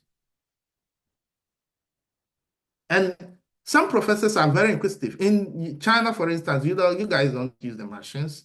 Sometimes you send your samples for analysis. But here, most of the time, you, the student, the researcher, postdoc, or whatever, you use the machines. If you have GCMS, you are going to be responsible for using, using the GCMS to do your analysis. If you have ICP machine, you will be using the machine, So most of the time, they don't have lab technicians because these things are very expensive. Paying a lab technician to come and work with you is a whole lot. So they prefer students who possess these requisite skills, who can handle experiment, who can take control. Even if you don't know, you should learn. And funny enough, even in our lab here, when the machine gets broken, when the machine spoils, we fix it ourselves. We try to fix. We only give up if we cannot do anything again. So at the interview session, the professor wants to know if you possess key skills. So whenever you are called for an interview, please prepare in advance. Prepare. Take note of some of the things you wrote in your CV. Some of the things you said you know how to do. Try to take notes, even if it is an analytical tool that you indicated that you know how to use this tool. Try to go and sit down and then see how the tool can be used. So that when they ask you a question, you can at least make some points. You should be able to explain to the professor. And those in social science, I may not be able to give the right example for you guys, but then I think you can relate this to your field. Yes, so with the interview, please try your best. If you have an interview and you mess it up, then it means that you did something that didn't go on well. Because once they call you for an interview, that is the opportunity. And for me and some of my friends who are in the US, for instance, most of the guys I have spoken to, we had something in common. For instance, Mr. Alasa, for instance, there is something we have in common. Once you invite us for an interview, then it means that is our opportunity. It is not going, it is not bypassing us. So like, this is some things I will have to share with you. If you have an interview, try to take your time and study and go through your CV. The CV is the most important thing here when it comes to interview. Aside from the CV, the other things, with respect to yourself and what you have, where you are coming from and all those things, sometimes it doesn't really matter. Even sometimes when they ask you about where you are coming from, try to narrow it down to how it motivated you to go into a specific field, So you should always have a story. Be unique. Don't try to copy others. Don't go to the internet and then looking for answers. Try to be unique, be specific. And so that's what I have to say. And the next question, I think it says, I am studying Master of BM here in China. BM is it business management? What is your advice? Should I apply straight PhD or second master's? Do you do my PhD here? I'll do my PhD here in China. What are the risks? Well, it all depends on you. So once you are doing masters in BM, I assume BM is business management. So yeah. So if you are pursuing a master program in China, and then you are still contemplating as to whether you should apply for a PhD or a second master's, that depends on you. But for me, I would advise that you should go for a PhD program, because most of the times PhD programs in the US are funded. Yeah, so there is a department here at Florida State University that I was speaking to a student. He is doing atmospheric science, and he said, in their department currently they are recruiting, but it's unfortunate that some students from Ghana have been recruited. They offer them master's program. But the funny part is that these students have been placed on waiting lists. When with respect to funding, so it means that they have been admitted, but yet still they haven't secured the funding. So the question is, why are they still not having funding? Or haven't they been given funding? The reason being that they want to allocate this funding to PhD students most of the times. So with respect to the scholarship, let's assume that you applied and you don't have a supervisor who has actually or who is ready to supervise and provide funding. Then it means that sometimes schools have internal funding, and with this internal funding, they will be very, very selective with respect to it. So they will prefer to give this internal funding to most PhD students, PhD, those they just recruited to come and pursue PhD. So these are their first focus. Then if there is something left, they can give it to the master's student. I'm not saying that most of the time when you apply for master's scholarship, you wouldn't get that. What I'm trying to let you know is that between master's and PhD, there is great chance that you might get full funding for a PhD program compared to a master's program. So if you are having a BM, business management or whatever you have in China, and you want to pursue a PhD in the US, go for it. Don't go for any second master's. Just go for it. If you truly know that you possess the requisite skills and you can survive in a PhD program in the US, well, I would advise that you should go for PhD straight. Write to the professors, with respect to some schools that you feel like you can also apply without contacting the professor. Some schools are there, they'll tell you can apply, they have a rotational lab or something like that. Yeah, you can also apply directly to a PhD program. And who knows, if your GPA is good and you have good research experience, you may get into these schools. Yeah, so thank you. If you have more questions, you can also ask.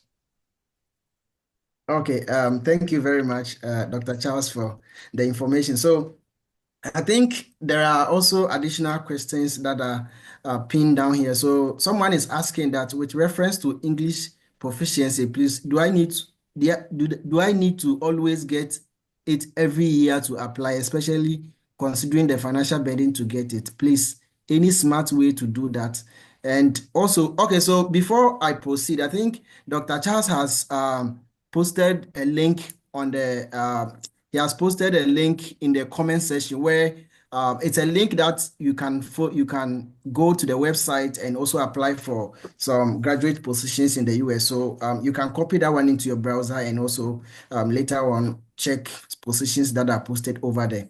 And the second question is, how do you, okay, so is there any age limit for applying for scholarship? Okay, so I think that one will also be tackled. And then someone is saying the conversations have been all about science-related programs. Business students are left out. So sorry. So I think it's being science biased, but please let's try to. I think it's a general So information that is being let me given. okay, so let me just attempt to answer those questions. First of all, I'm going to respond to Mr. Ban's question. I think everything that we've shared here almost certainly cuts across all fields. Everything that we've shared here, even though you would have heard me or Charles, say that we are not able to address the liberal arts, students so well. But the truth is that they all cut. I talked to people in those fields. They all cut across business field, liberal arts. It's almost the same thing. If you are looking for, the only slight difference is that for liberal art and business, most often professors do not have their own funding. That's the only slight difference. Most often the funding is department based. Do you get it? So that's the only difference. However, your CV, crafting a perfect CV, reaching out and expressing your interest to a professor, it all remains the same thing. And I think there's a question on, just as a reminder, okay, there's a question on from someone called Imran. I don't know if I got your name right. Forgive me if not. It says, with reference to the English proficiency, please do I need to always get it every year to apply, especially considering the financial burden? Please, any smart way to do that? Thanks. Well, so for English proficiency, I often tell people that if you're from Ghana, there's no need even writing one because you have to be smart in your application. Yes, there are some schools in the USA that require English proficiency, regardless of the fact that you are from an English-speaking country and you've had your degree, your bachelor in English as a language of instruction. Some still would like you to submit. However, there are tons of universities in the USA that no longer require English proficiency once you are from an English-speaking country like Ghana. So why would you choose to apply to schools that require English proficiency when you have tons of schools that do not require? So it's just about being smart here. So try to apply to schools that do not require you to submit English proficiency once you are from Ghana. Do you get it? So I hope your question is addressed. So try to, however, if need be, let's assume that you've reached to a professor and the professor accepted you, but the professor is in a school that requires that you submit English proficiency. Oh, well, my advice is that go for Duolingo. In the English proficiency test, there are about 4 of them. We have the TOEFL, we have the IELTS, we have Duolingo. These are the 3 major ones. Now, Duolingo is less expensive, it's cheap, and it's easy to pass. I've written Duolingo before. When I wrote Duolingo once I was in the university in USA. I just wrote it just to see. I didn't prepare. I didn't do anything. I just registered. I registered it today, and the following day, I took the exams, and I was surprised that I got 120. I think the 120 over 150. And that was an impressive score. I didn't prepare, I didn't rehearse, I didn't do anything. Duolingo is very easy to actually pass. So if it's critical and there's a need, let's assume you've gotten a professor accepted you in a university and you don't want to lose that opportunity, you need to submit an English proficiency. My advice is that go for Duolingo because Duolingo, 2 reasons. 1 is less expensive and 2 is easy to pass. So I hope I've addressed your question. Let me see. Sorry. Let me see the next question. How do you prepare for interview? I think Charles has answered that question, so I'm not going to. Yeah, he did that. Is there age limit Yeah. for applying? Is there age limit for applying for scholarship? I think that question is not addressed, right? Yeah, so you can address that one. Yeah. Well, sorry. US here is actually not like China. China, there's an age limit for PhD. Likewise for master's program. In USA, there's actually no age limit for any irrespective of the course. There's no age. I haven't seen that. I may be wrong. If I'm wrong, I'll be glad to know. There's no age limit. Here I have some of my colleagues here who are about 50 years old. So there's no age limit. I have some of them who are about 40, in their early 40s. There's a man here who is about 50 years old. In the same lab, I'm in the same lab with him.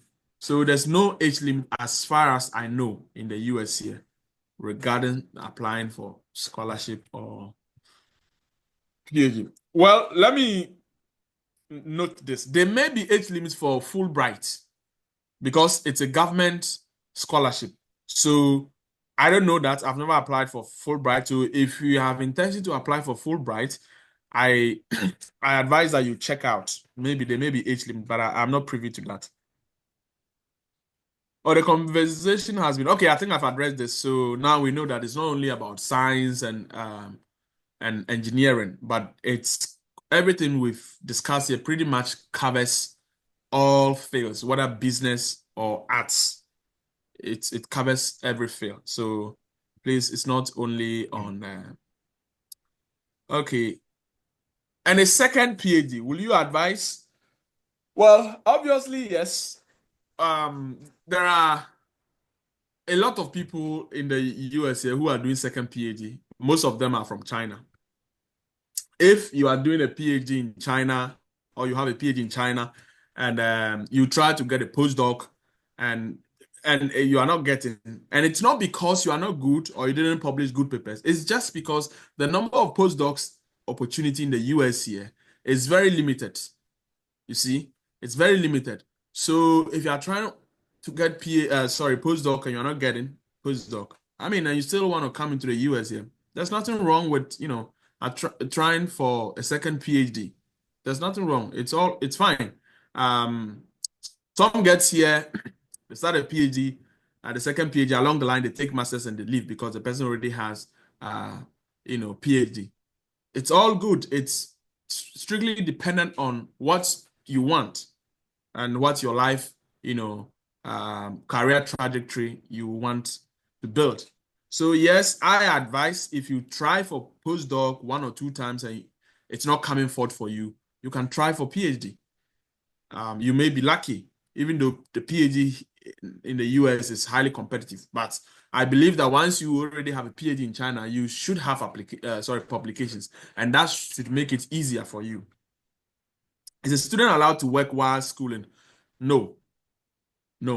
Once you are on scholarship and PhD here is funded, PhD here actually is like, it's a job. It's not like China. Here, PhD is actually seen as a job. You are paid a paycheck and then you do the research. So, and there's a limit on the number of hours that you can work. So you can't go beyond that. So apart from that, you cannot go outside and get a job. That is against the federal laws. And if you are caught, there's direct consequence. And in fact, now Trump is the president, you don't want to even try something like that. A lot of heads are already rolling. You don't want your head to be part of those heads, rolling.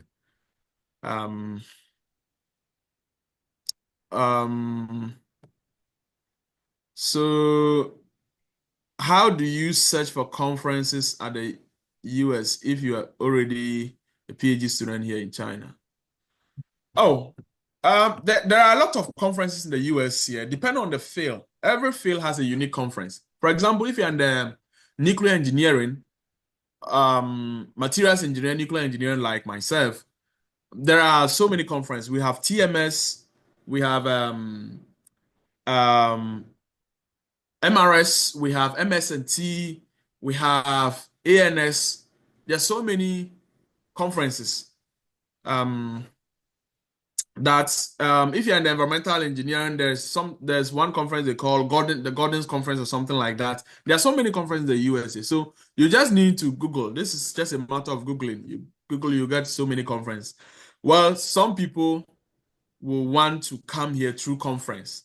But one thing you should know is that if you are coming here through conference, then that means you are coming here on a visitor's visa. And you only have a maximum of, I think, 6 months to stay here. And after that, you have to leave. I know that most of you are from Ghana.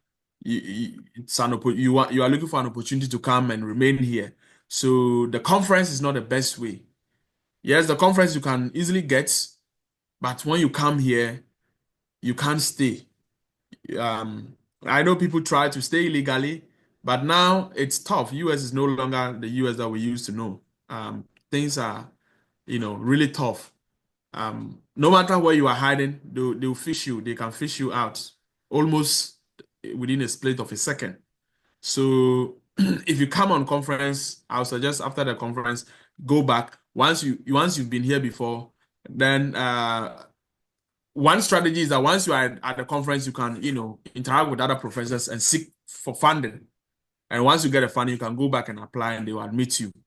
Because most of the professors, they want to recruit someone that they already know, they have an established relationship. Yeah.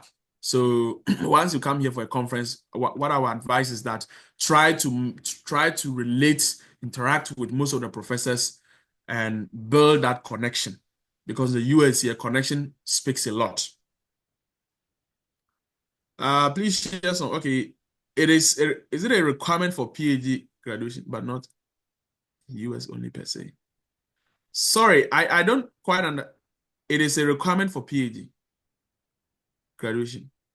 What do you mean? I don't quite understand. Is it a question? It is a requirement for PhD graduation, but not US only per se. Or you're responding to something that I said. Yeah, I think he will just elucidate Conference. more on that. So you can tackle Okay, the other person. conference. Okay, Yeah. okay. Yeah, it's a requirement for PhD, yes. So yeah, so you can come here on a conference, as part of fulfilling your requirement to graduate from your PhD, which is great. Yeah. But I will encourage that once you come here, don't just come here because you want to come and present. Try to build some connections with some of the professors here, through that you can come back to work or do research or whatever. Between public and government schools, which one offers more scholarship and more easier to get? What do you mean between public and government schools? I guess you want to say between government or public and private, right? Yes, yeah, I think Yeah, he I added guess the that's private what. later. Yeah. Okay. Private, yes.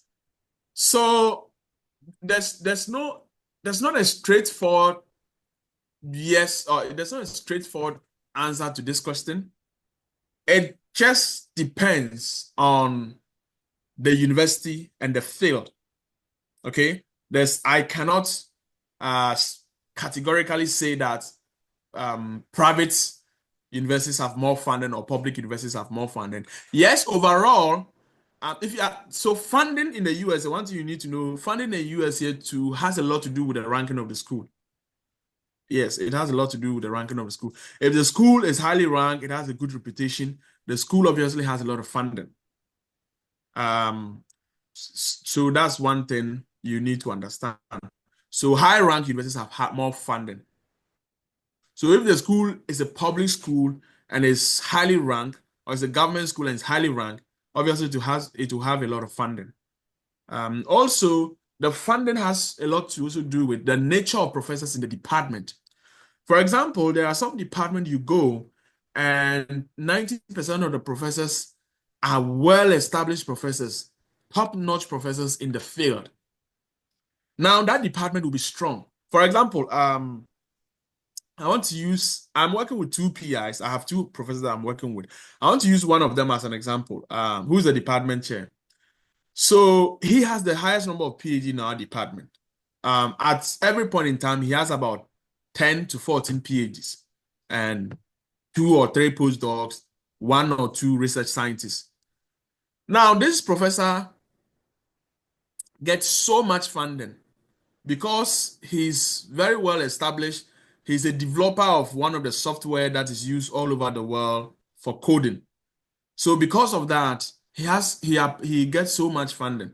So let's say that if you have 3 of his kind in a department, as compared to assistant professors or associate professors in another department, obviously the weight of these two departments will be different because he can easily get funding more than the other professors. So it also depends on the nature of professors in the department and also the nature of the school overall. If the school is highly ranked, the school tends to get more funding than lower ranked schools. So, but again, the most important thing here is not overall funding. The most important thing is which professor do you want to work with and whether that professor has funding. That is the most important and critical for you. Yes, not the entire. The department might have so much funding, but if none of the professors who have funded department's area of research actually interests you, you would apply, but you will not be offered funding. So that's one thing you need to take notice of. So I think that's all the questions. If there are more questions, you can feel free to type it on the comment section. Charles will continue to address as I come in later. Please feel free. This might just be one in a lifetime opportunity to have us like this. So feel free to ask any question at all that you have. And we are glad to answer. All right. Okay. So thank you very much, Mr. Alasan, for that information. So please, if you have any question, this is the opportunity that we can have to engage our brothers here so that they can answer any questions that we may have. So if you have any question, please, you can raise your hand or you can also type it in the comment section and then they will address it because time is fast spent. And if you don't have questions, then we can bring the program to an end. So please, any question that we have so far, what you've discussed, any area that is not tackled yet, or if you are still having any questions. Okay. Do schools in the USA offer full funded scholarship with stipends for master's students? Okay, so Dr. Amanzi, Mr. Barnes is asking about master's scholarships, if it's fully funded or not in the USA. Yeah, so the answer I'll have is yes, most master's scholarships are fully funded. Even though some people do come in with partial funding, or if I mean partial funding, I mean like maybe tuition waiver or something like that without any stipend. It do happen. And some also come in as, fee-paying students. Yeah. But most of the programs here in the US are fully funded, masters and PhD. Yeah, so that is where we mostly have the two biggest type of funding here, which is the graduate research assistant and graduate teaching assistants. So most of the master students they either get selected for GRA, that's graduate research assistant, where you'll be a researcher, you'll be working on a specific project, and whilst you are pursuing your master's. So in that case, that means you'll be funded by your GRA, stipend. So it counts like most of the times the GRA or the TA, they kind of help you, pay your fees and everything, and at the same time you get paid every twice, bi-weekly. So on bi-weekly basis. So most of the schools in the US they pay you maybe every 2 weeks. Yeah, so that is how they pay here. And so that's what we call the bi-weekly pay. It's not like China where you have to wait till the end of the month. No, here it's bi-weekly. And most of the times, as I did mention, your school fees and all those things, they will also cover it. But some schools, they have something we call student responsibility. So maybe you will be required to pay a certain amount of money at the beginning of every semester or at the end of a semester. So with respect to that student responsibility, it could just be something small, nothing much, and it's not going to come out from your own pocket. Of course, you are going to receive money from them and use it to pay for those student responsibilities. So most of the time, they call it, like some schools refer to it as student tuition fee or something. It's just something small. So what most students do here is that they kind of like make a plan. So they indicate that, you know what, at the end of the month, at the end of every 2 weeks, you can deduct this amount of money from my pay. So at the end, you'll be able to cover that student's responsibility but if you also have the money, you can just pay it off. But most students do make a plan, and then their student responsibility will be deducted from their, paycheck. So, but you know what? Most master students here are on full funding. So if you have the opportunity to pursue your master's and it is fully funded, you are good to go. And likewise, PhD. Yeah. So the most important thing is you do reach out to those professors, and once you get selected, you will be funded. And another question says, you can follow Freeman. Okay. That one is just Yeah, okay. So okay. yeah, so that's my response for that Okay. aspect.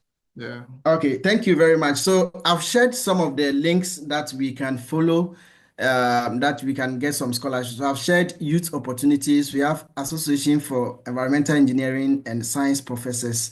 So I think Mr. Bright shared that one. So that link is added. We have Find PhD. It's also there, and other two links in addition. So these websites you can also visit to also look for opportunities and yeah, and what Dr. Amanzi also shared, we can add that one to it and look for opportunities. So at this point, please let's try to finalize our I questions. think there is a question here.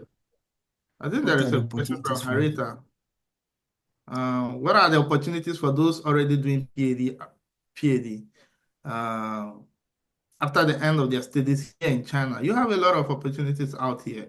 There are postdocs. You can apply for postdocs and even jobs. You can apply for a job, and there are research scientist jobs here too.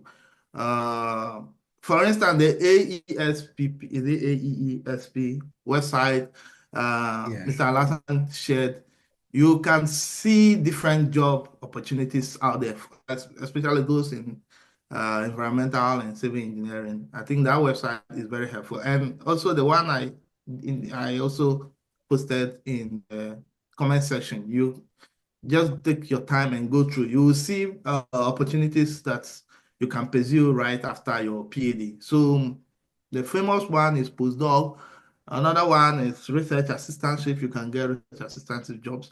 You can get research scientist jobs too in the US here. There are a lot of people that even came from Africa and they are here working. So there are a lot of opportunities depending on what you want to do. So if, for instance, if I am a civil engineer, I was trained in the civil engineering field or environmental engineering or material science or aerospace engineering, of course, I will at least look for opportunities in my field. I'll be looking out for jobs related to civil engineering. If you are into civil engineering, you can look at, environmental civil, you can look out for some companies in the US. I think Mr. Alasa mentioned some of these companies. One is actually Jacobs. Yeah, they are more into wastewater treatment and landfill leachate treatment. There is also one called Josintech. Josintech is also a popular one. And then we have other job out there that you can actually get into. So so PhD in China, after your PhD, you still have opportunity out here. So try to explore. Just go through the internet and then you get something interesting. And also try to be active on LinkedIn. LinkedIn is a very important place that, a lot of professors do share their opportunities, and X, So when you go to LinkedIn, you definitely find a lot of professors sharing opportunities out there. And you don't want to miss it. So create LinkedIn and then be active there. And you can follow some professors in your field. And with that, you can see more opportunities available. Thank you. All right. Thank you very much. So I think someone asked whether they can get the recorded session after the program. So that is Hello Mist. I don't know if that is the correct name. So if you want to get the recorded I think there's session, another question, right? Please do professors consider so much about the program offered in PhD than research focus, or the way around? From Hello News. Has it? I think that just came, right? Yeah, that just came. Okay, so let me attempt to answer that question. Please do professors consider so much about the program offered in PhD than research focus, or the way around? Well, I don't quite understand what you mean. Consider Okay, so much. let me try to explain so that you understand. So what he meant was that he would want to know whether professors consider more on the program specifically or the research area, what the students want to do. So is it about the program or the research? Okay. So I'm Yeah. assuming that you, for example, somebody says that he has environmental engineering, master's in environmental engineering, right? So whether or not the professor is going to consider the fact that you have master's in environmental engineering, or he's going to consider the which area of research you actually have expertise. Obviously, professors consider the research more. than the course. Because if a professor works in let's say atmospheric sciences, maybe a professor is doing something on air pollution, okay? Using maybe carbon nanotubes or some stuff to absorb pollutant from the air. Yes, that still falls within the domain of the big umbrella, environmental engineering, or in some other cases, it may be even under civil engineering. But notice the huge, how will I say, like, look at the fact that this professor is doing something on atmospheric sciences. So if two students, let me use this analogy. If two students, one does research on absorption on wastewater, the other does research on absorption, but removing CO2. Now, between these two students, who do you think the professor is going to consider? Of course, both of them have done absorption. Absorption is absorption. But the professor is interested in the one who did CO2 removal because that has to do with, air pollution. Do you get it? Over the one who did absorption, but in wastewater. So professors are always hell-bent on the research than the course, because the course is a general thing that, the department is always the one that is concerned about the course, not the professor. The professor actually concerns much about the research. Yeah. All right. Thank you. So my research focus is on rural revitalization and climatology. Can I get professors in this field in US? Obviously, you can get professors in almost every field in the US. So revitalization and climatology. So I'm assuming that you have some experience in climate change and those things, right? I don't know what is climatology. I'm just assuming that has to do with some aspect of climate change.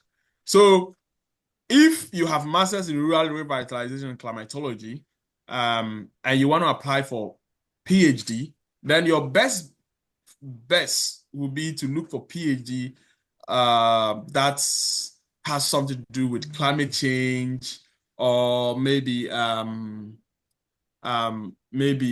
atmospheric. There's a course called atmospheric science or something like that. Yes, so that's around that. And sometimes too, let me also mention this thing. Sometimes you may not get the exact course. Courses are named differently depending on the location and also depending on the school. Courses are named differently. For example, if you go to some parts of the world, some schools have something like PhD in civil and environmental engineering. You go to some schools, they have just PhD in environmental engineering. But then you may find out that these courses are almost the same thing. Yeah. Now you come to the US here, even in materials, you have some schools call it materials science, others call it materials engineering. But the distinction is not that much. They are the same thing. You see, other schools you go to, they have something called nuclear engineering, but you find out that the research they do there is almost the same as research being done in materials engineering. You see, so that's why in the US, in some schools, you go and then you see materials and nuclear engineering. They decide to sort of merge the two as one single department. So sometimes when you must be very careful in the naming. Don't let the name of the course, limit you. Okay, so always focus on the research that you have done. Sometimes you can find similar research or the same research that you have done in rural revitalization and climatology being done in PhD in atmospheric science, or being conducted by a professor in environmental engineering. Don't be surprised and say that, this is not my field. If the research is the same or very similar, go for it. Don't be limited by the name of the course. Are we together? Yeah. All right. Okay. So I think national organizer engineer Eugene also added that with the jobs with a job search, you can also get some from ResearchGate. So in case you also Right. want to look for PhD positions and postings, you can go to ResearchGate and get some jobs posted over there. All right. So there is also a question over here that let's say someone has a PhD or maybe in the final year of a PhD, and the person would like to also pursue another PhD in the US. How does the person craft the CV in a way that the current PhD will not be indicated in order to get the PhD in a school in the US, and probably in his or her social media handles if those informations are already posted on those things. So how can the person go about it? And sometimes too, if you are having issues with your referees, maybe you put someone's name there and the person is not responding, how do you go about those things? Okay, so I can attempt to answer this question because I think I've helped someone who was in a similar situation. So, so let's say if you have a PhD in China, or you are almost getting your PhD in China, and you want to come here do another PhD. My best advice is that most often, if the professor gets to know that you already have a PhD from China, they will not make you the offer.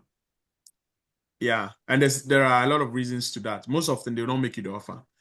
So you don't want to show that you have a PhD already.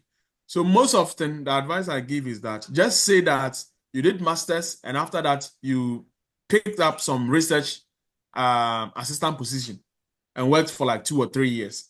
And that explains why you have this number of publications that you have.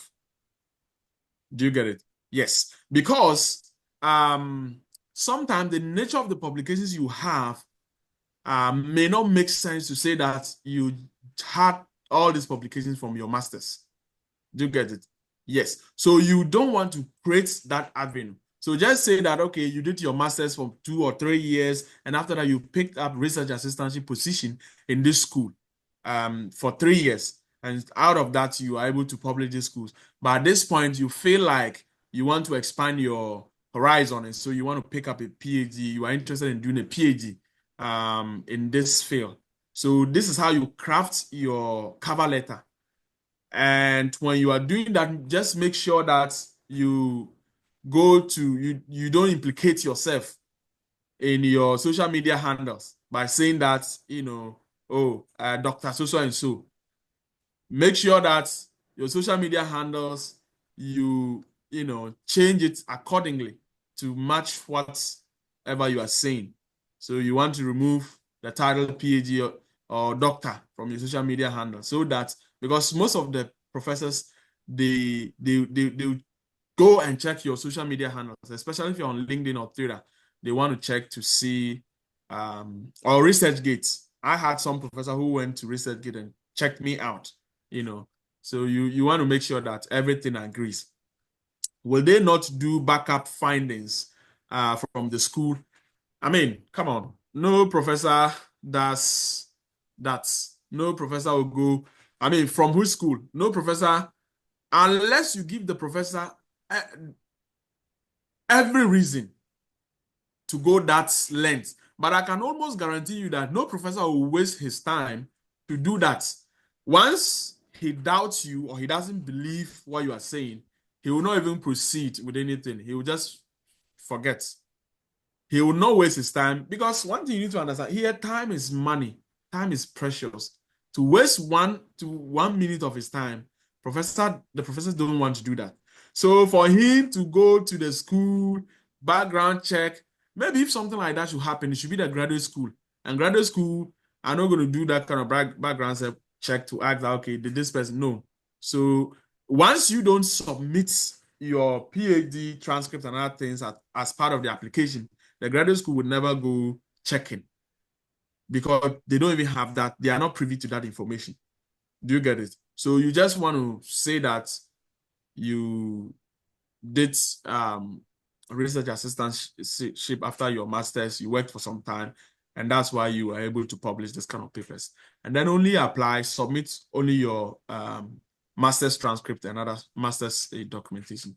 Don't submit that of the PhD. So the follow-up is, will they not do, okay, I've answered from the school, no.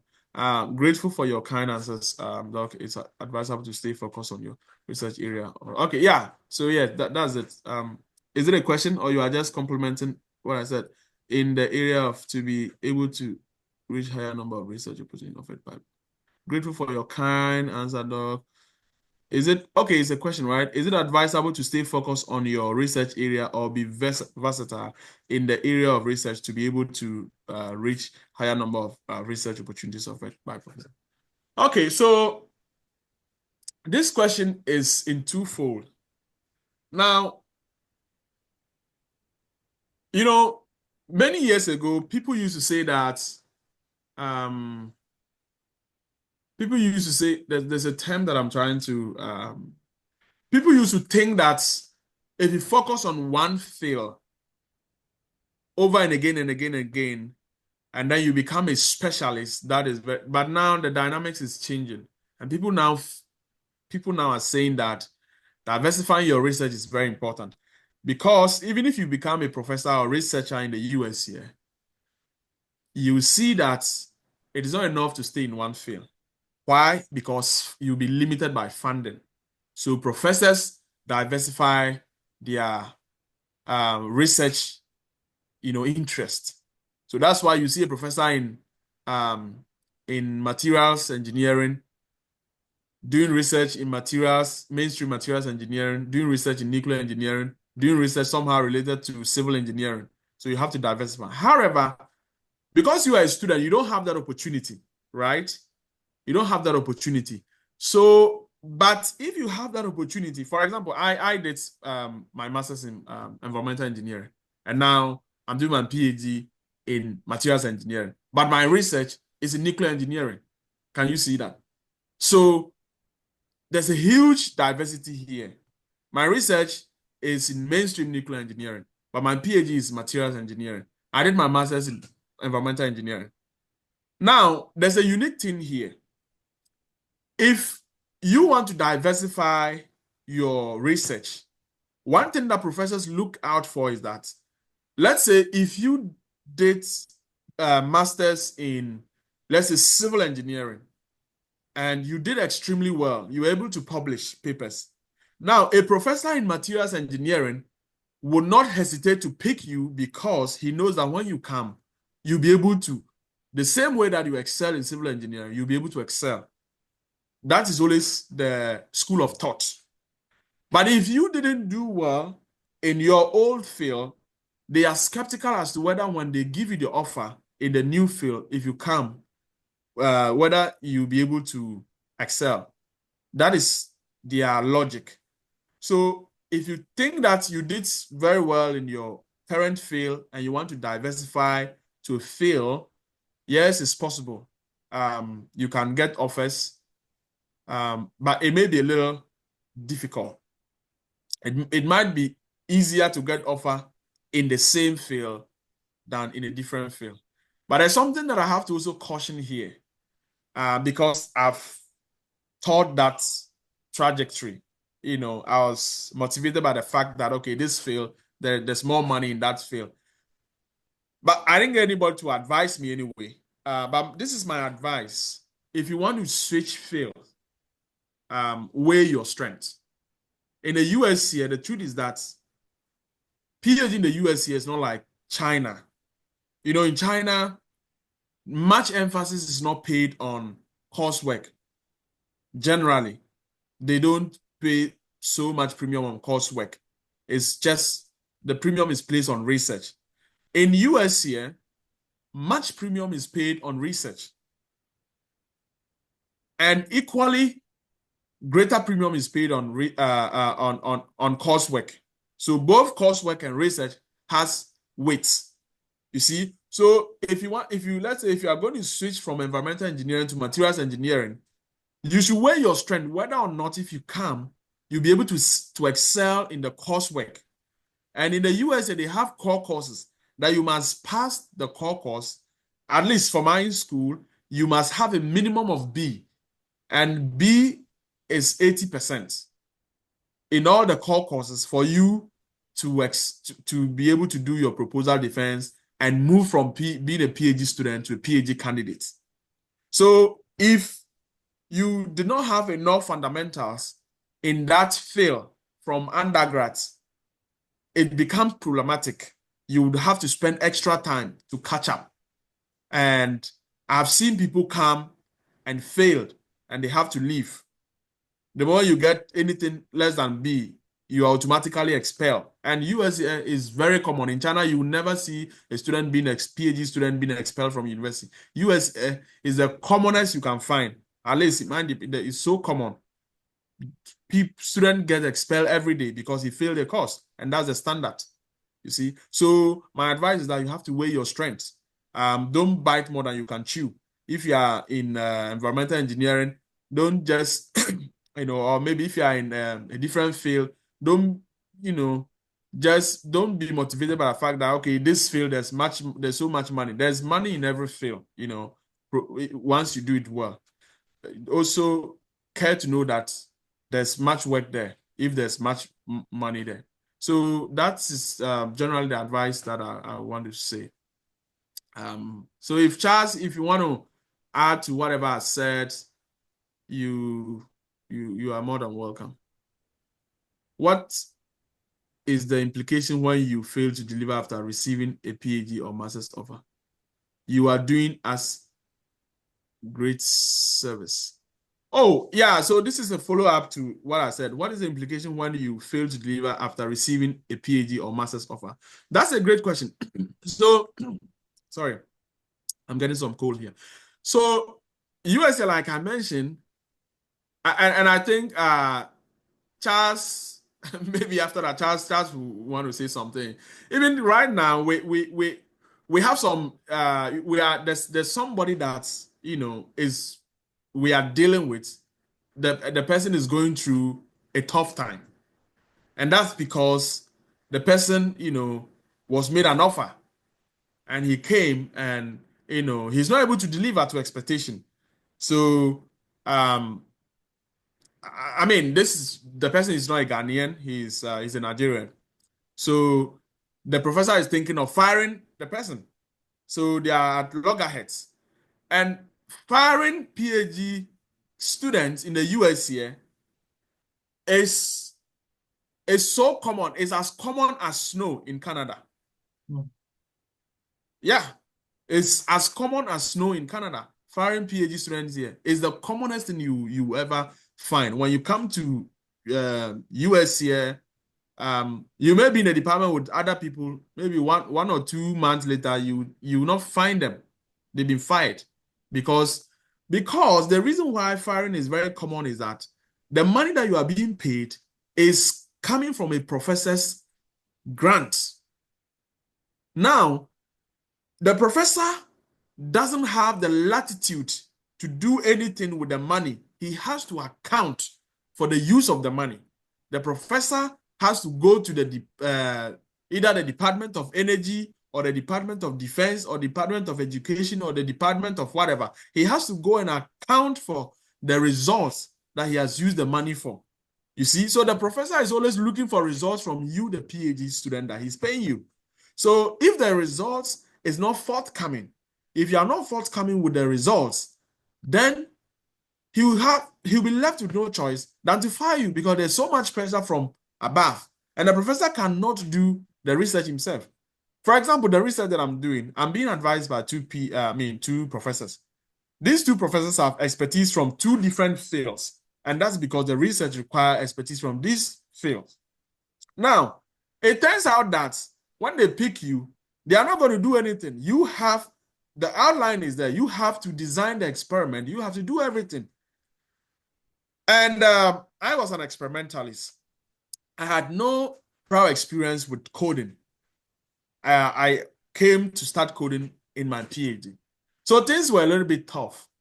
You have to learn Python, you have to learn C++. You are using so many softwares, different softwares, difficult to understand, and you have to code. The professors, it is possible that these professors have zero knowledge in coding. They only understand the theory and write fancy grants and get an award. So now they've picked you as the engineer, as the technical person to do the job. You have to either do the job or get fired. That is why firing is so common here. You have to either do the job and produce the result that they want, or you get fired. So my advice to you is that sometimes don't go in for certain research that you think you cannot do. If you think that you are not that kind of student who can learn under pressure, you can stay overnight, learn things, quickly understand things, and get it done, then it doesn't make sense to go for, things that you think you cannot. Just be on your lane. Otherwise, I've seen people come here and after the first semester, they get fired. They have to leave. So I believe that I have answered your question, Mr. Armstrong. Okay, thank you very much. It's very worthy to know this information so that I think someone was asking something. It's related to what you just answered. That is it advisable for someone to lie on their CV? I don't know if you addressed that one. No. Never. One of the worst things you want to do is to lie on your CV. Because I can almost guarantee you that if you lie on your CV, it will expose you. I can almost guarantee you. And I'm not saying this, because I feel I know. No, of course I don't know everything, and I stand to be corrected. But the fact is that I've helped so many students, so many people get offers. Not only in US here, Canada, UK, and also in China. One thing that is common is that when you lie on your CV, it's either the professor during the interview will realize that you lied, or once you come and you start along the line, he will realize that you lied. You cannot skip these two things. If the professor failed to detect that you lied during the interview stage, once you come to start the PhD, he will know. Let me give you an example. For example, you want to apply for a PhD, and you are interested in doing computational research, right? And you find out that the professor does computational research, and he uses DFT, density functional theory. And maybe you have a paper where you did an experimental research, and some portion of the paper reports results from density functional theory. However, you didn't do the density functional theory calculation yourself. It was just somebody who did that because the person is maybe your professor's former student or professor's collaborator, which is common. So he did the density functional theory calculation, or the molecular dynamics calculation, or the mesoscale calculation, and added that to beef your results so that you could publish in a good journal. Now you have these results in your paper, and you send that to a professor, a prospective, potential professor. The professor reads it. He sees that you've done experimental research, and then you have a bit of, density functional theory calculations. Then the professor is impressed. He's like, oh, wow, this is a great student. He has experimental experience. He has, computational experience. Wow, get him over. I'm going to employ him. Then he comes for that. Then you actually put on your CV skills and experience or expertise. How to do wastewater analysis, molecular dynamics calculation, density functional theory calculation. The professor sees that and he's impressed. He comes for the interview. Then he asks you that, did you do the density functional theory calculation yourself? And you said, yes. Now, you've just put yourself into big trouble. That's a big trouble. Now, this professor is going to recruit you to come and do DFT calculation. Your research is going to be DFT. So, and you've just told him that, yes, you've done it. Now, when you come, what you expect is that you already have the fundamentals. So he's not going to waste time with you on the fundamentals. He's going to start by giving you the research to start work. First of all, you have to install all these softwares in your terminal. And the installation is not like any other software that you can just download online and install. No, this is through terminal and all of those things, coding and all of those things. Then, this is where he will catch you. You don't know where to go. You don't know how to start. You don't even know how to get the software working. the professor already will begin suspecting that this guy lied. Then that's begin to destroy your relationship. So never lie in your CV. Never lie in your CV. That is not to say that don't embellish your CV, don't amplify your skills. No, amplify your skills, embellish it, make it look nice, but don't lie. If you don't have expertise in this particular field, don't say that you have, because you just want to get offer. If you do that, it will expose you, and the consequence is very great. Imagine getting here, starting your PhD, telling your people in Ghana that, oh, I'm in the US, I've started my PhD, and all of a sudden your PhD is terminated, your visa, and once you're a PhD student here, you are living on your I-20. Once your offer is terminated, the I-20 technically is terminated. That means you can't stay here. You have to go home. Imagine the trouble. So you don't want to do that. Okay, that's very Analogous to impressive. if the fundamentals are weak, the exchange. Yeah, right. So Baumia's famous quote: if the fundamentals are weak, the exchange rate will expose you. So don't do my advice that don't do that. That's your position on a published paper. Example, first or third. Very good question. Very good question, Mr. Armstrong. Our third author has influence when applying for position. It's a kind of yes or no, yes and no.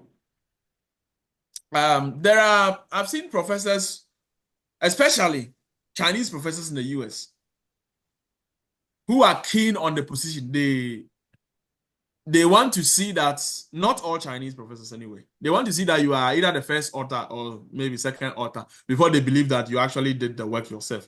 And I believe that they have that mentality because of where they are coming from, because they are from China, right? And in China, once you are not the first author or the corresponding author, technically, it's just like your name was added, or maybe you just did some grammar changes and some few things, and your name was added, which may not be the case in all scenarios. But in the US, overall, it doesn't really matter most whether you are third author or fourth author. Once your name is on the paper, you are a co-author of the paper and you can claim it, provided you read the paper so well and you can defend everything on the paper. Yeah, very important. However, you may not be able to defend everything on paper, but my advice normally to people is that just master certain aspect of the paper, so that in the meeting, when the professor asks you a question, you can say, oh, I'm sorry, prof, this aspect, I may not be able to give you a technical answer on this because I didn't do the experiment on this aspect. However, if you ask me any question regarding this aspect of the paper, I'll be able to dive deeper for you because I actually did that aspect of the work. Professors in USA absolutely understand that research is about collaboration, and they know that once your name is on the paper, you actually contributed to a certain aspect of the paper, not every aspect. So once you tell the professor that you are not able to answer question on one aspect of the paper, but you can actually answer question on the other aspect, it's completely well understood. Yeah. So Okay. I think Dr. Amanzi will also tackle the last question here. Please, based on that, can you share the general requirement for a PhD student within their years in the school they've admitted? So maybe I think he's talking about the number of years a PhD will spend in the US, whether 5 years, 6 years, depending on the course, actually. So maybe we can wrap up over here. I think Dr. Amanzi, when he tackles that, Mr. Bright, if you want to add something, then we can just wrap up because of time factor. Yeah. Yeah, so thank you very much, Mr. Justice. And before I'll take on to the next question, which is about the general, requirement for a PhD student here, I would like to also talk one more about the research position. Like your position in papers, as Mr. Alassan did mention, is, as he said earlier, and it's also very important. And if you are first author, of course, every professor would like to work with someone who has published a paper as a first author. But that doesn't mean that if you are second, third author, or some fourth author, they don't also consider that. They do appreciate that. I know someone who was actually, I think, like 7th or 6th in a paper that was published in one of the famous journals in the field. And this person had a professor who was much more interested in that paper, even though this person I'm talking about was like 7th. The professor, after this specific student reached out to this professor, and the professor was impressed and was much particular about the paper. He mentioned about the paper and was like, he wanted to have an interview with this particular student, and lo and behold, when they had an interview, the conversation was all about that specific paper. You know why? Because the paper was published in a renowned journal in the field. So let's assume that you publish a paper in Nature Genetics or something, and you are even 10th author. The professor would like to know what you really did. And at that point, they may invite you for an interview. So don't shy away from it. Just put your name. If you have actually contributed, don't care much about the position. But overall, we know that first author position is the best. It shows that you really did the work. Now, coming to the next question, which has to do with like the overview of PhD requirements in the US. Requirement for a PhD student within their years in the US here. Yeah, so it's almost the same as what we have in China. So normally in the first year, you have your coursework where you carry out, you do several courseworks. So depending on your specific programs, most of the schools in the US require that you should have at least 9 credit hours every semester in order for your, I think, your I-20 to be valid. You need to meet 9 credit hours requirement every semester. So it means that you need to register for a course for every semester. So now you just came fresh, you need to pursue some coursework, you need to pick some coursework. So every day is three courses, and it costs the credit hours is 3. That means that you have your 9 credit hours for that specific timeline. So coursework, normally first years are for courseworks. And alongside doing the coursework, remember you are not just a student. Here in the US, you are also a worker. If I talk about being a worker, it means you're a graduate research assistant or you're a teaching assistant. So you will be working for the university. So you'll be working as a researcher or as a TA. So now if you are a teaching assistant in the first year, it starts. So that is where your funding, your money will come from. So if you're a teaching assistant, it means that in your first year, you need to start. Some professors actually, they varied. In the first year, they give you teaching assistant. Second year, they move you to RA, teaching graduate research assistant, and in that order. So at the first year, you have to do some coursework. And alongside doing the coursework, it's not like China where you will be doing coursework and be doing your own research. You also have some responsibilities like being a TA. If you are not a TA, you are a GRA, graduate research assistant, where you'll be working on a project, funded project. And now, after the first year coursework, most people do complete their coursework in the first year. Let's assume that you need 27 credit hours for your program, and you're able to take courses that meet this requirement. That means you are good to go. Some also need 30 credit hours for their courses, the program they are picking. So it means that if you need 30 credit hours, if you're able to finish up with 30 credit hours at the first year, then it means that in the second year, you wouldn't be doing the coursework, right? So that is how it works. Now, mostly in the second year, some people do a little bit of coursework, assuming you are doing 30 credit hours and you still have some courses to choose. That means that the second year, you need to complete that 30 credit hours. So you need to take more courses. So in the second year, I know a lot of people that came here and within the first year, they were able to finish their coursework. First year, there's something we didn't mention. And here we have the fall semester, we have the summer, we have the spring, and we have the summer. So most of the times, people take classes during the fall. Fall is normally from August to December, and the spring is normally starts like in January and then ends in May, and for most schools, and then summer starts most of the time May to August. So But most of the times here in the US, we don't take classes during the summer. So we normally take classes during the fall and during the spring. So if you are done taking your coursework for the second year or in the first year, then the second year it means you'll be having your qualifying exam. So there is something like in China we have it, right?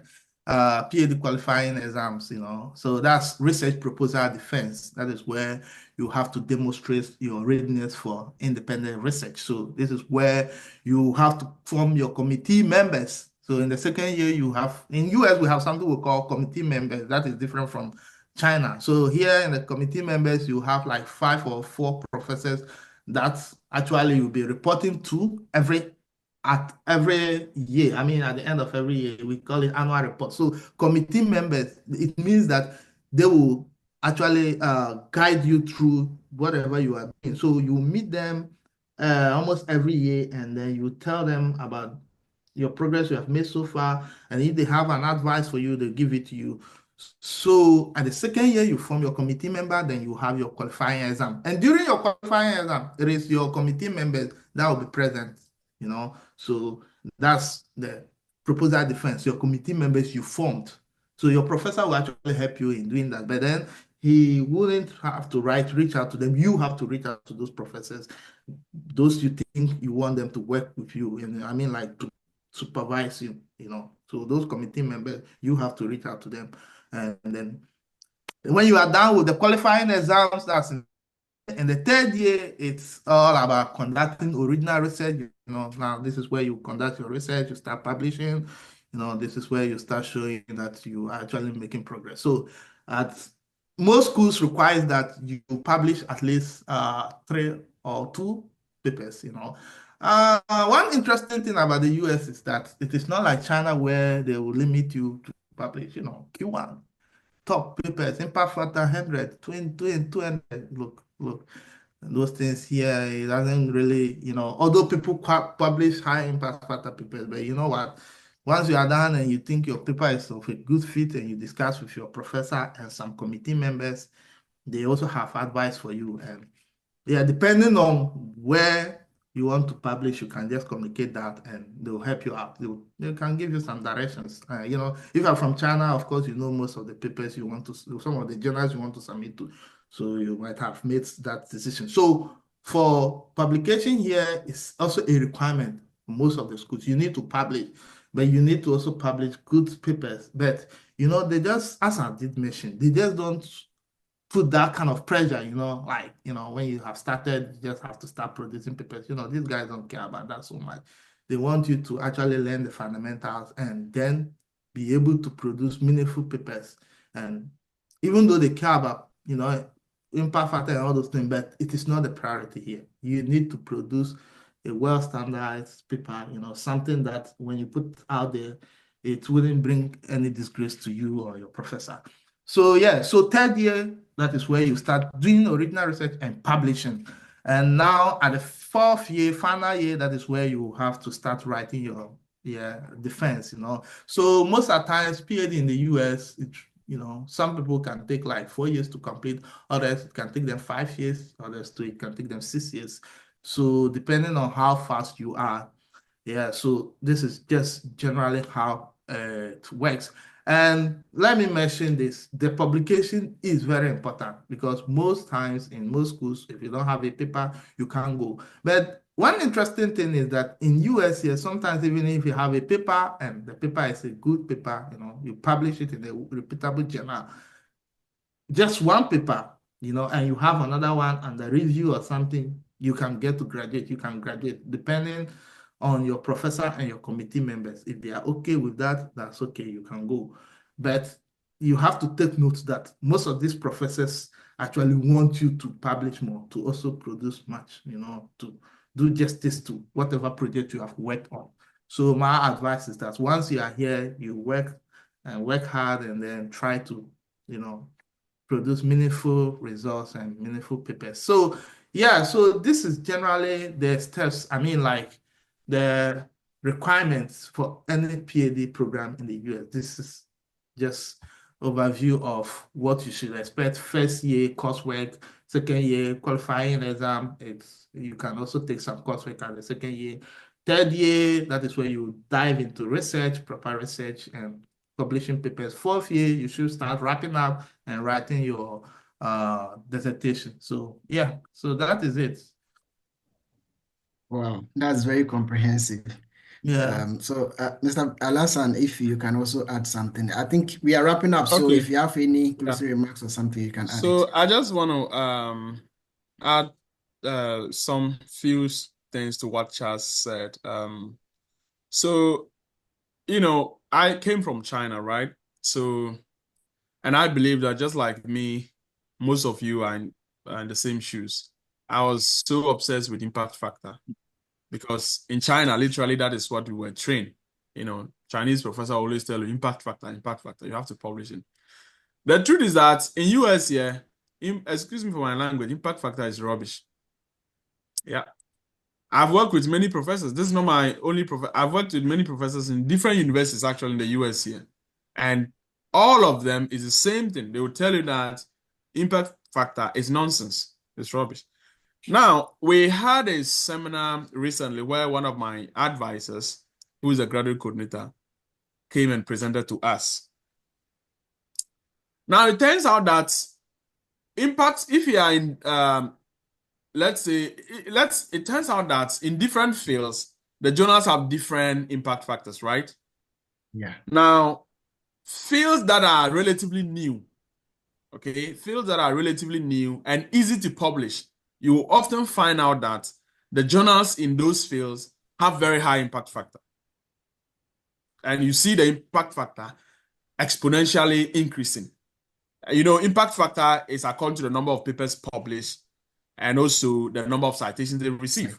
So if the field is relatively new, like environmental engineering, and there's so many publications, it's easy to publish, you see that there will be exponential increase in the number of impact factors by the journal. So you see a journal which is relatively new, and yet you see that it has an impact factor of 10 and above. Now, if you come to very old engineering domains, something like materials engineering, which is a very old field, you see a journal that is, let's say, 50 years older than a journal in environmental engineering, and the impact factor is like 2.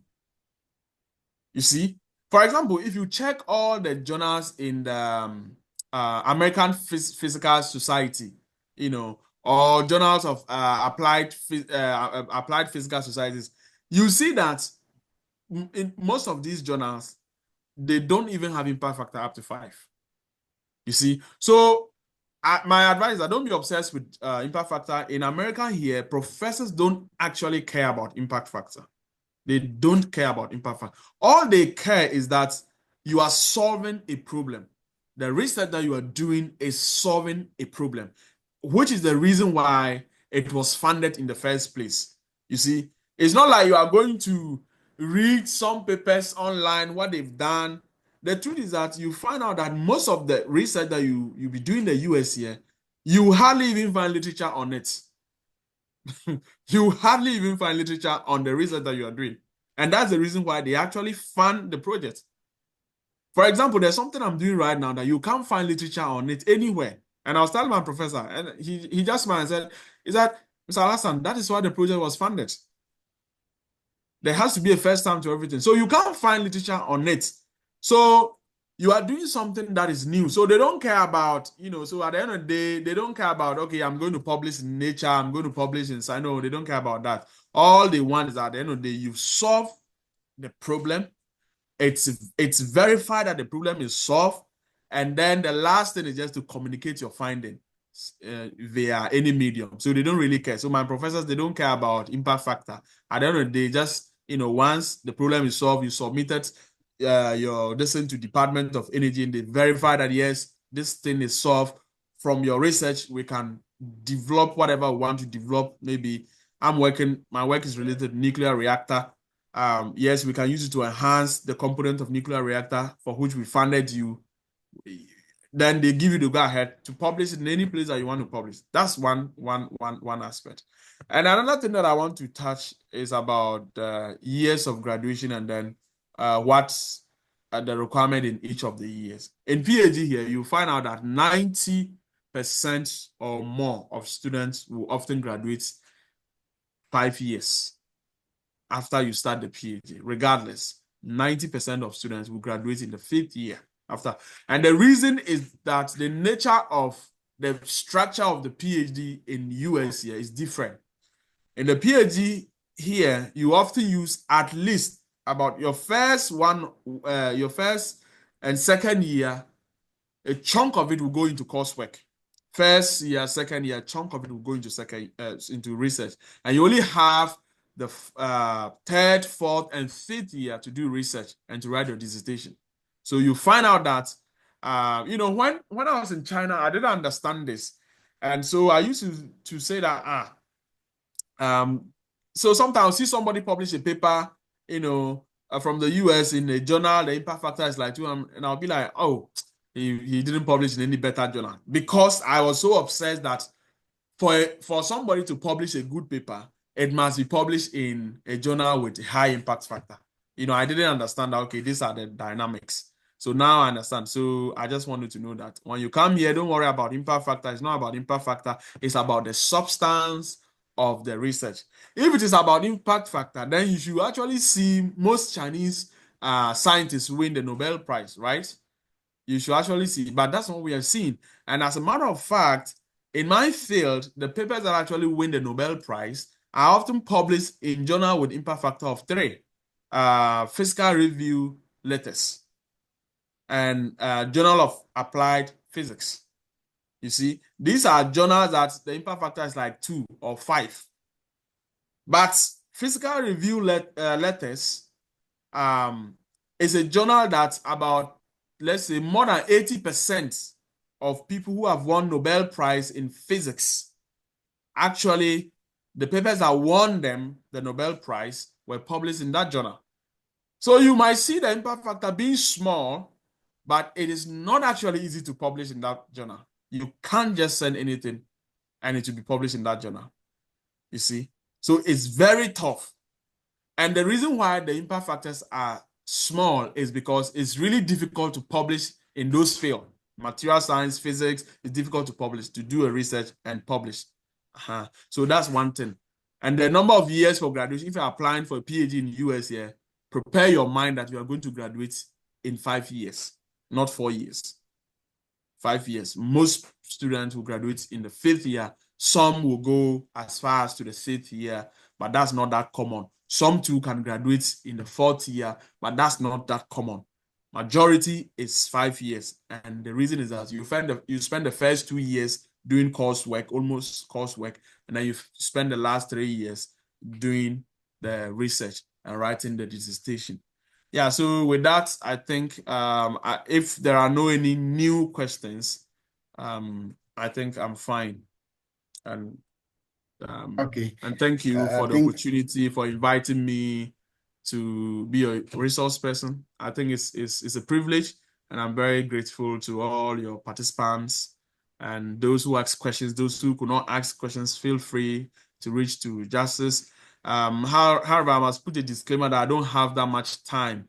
If it is meeting like this, I'll find time, but attending to individual, at some point I started a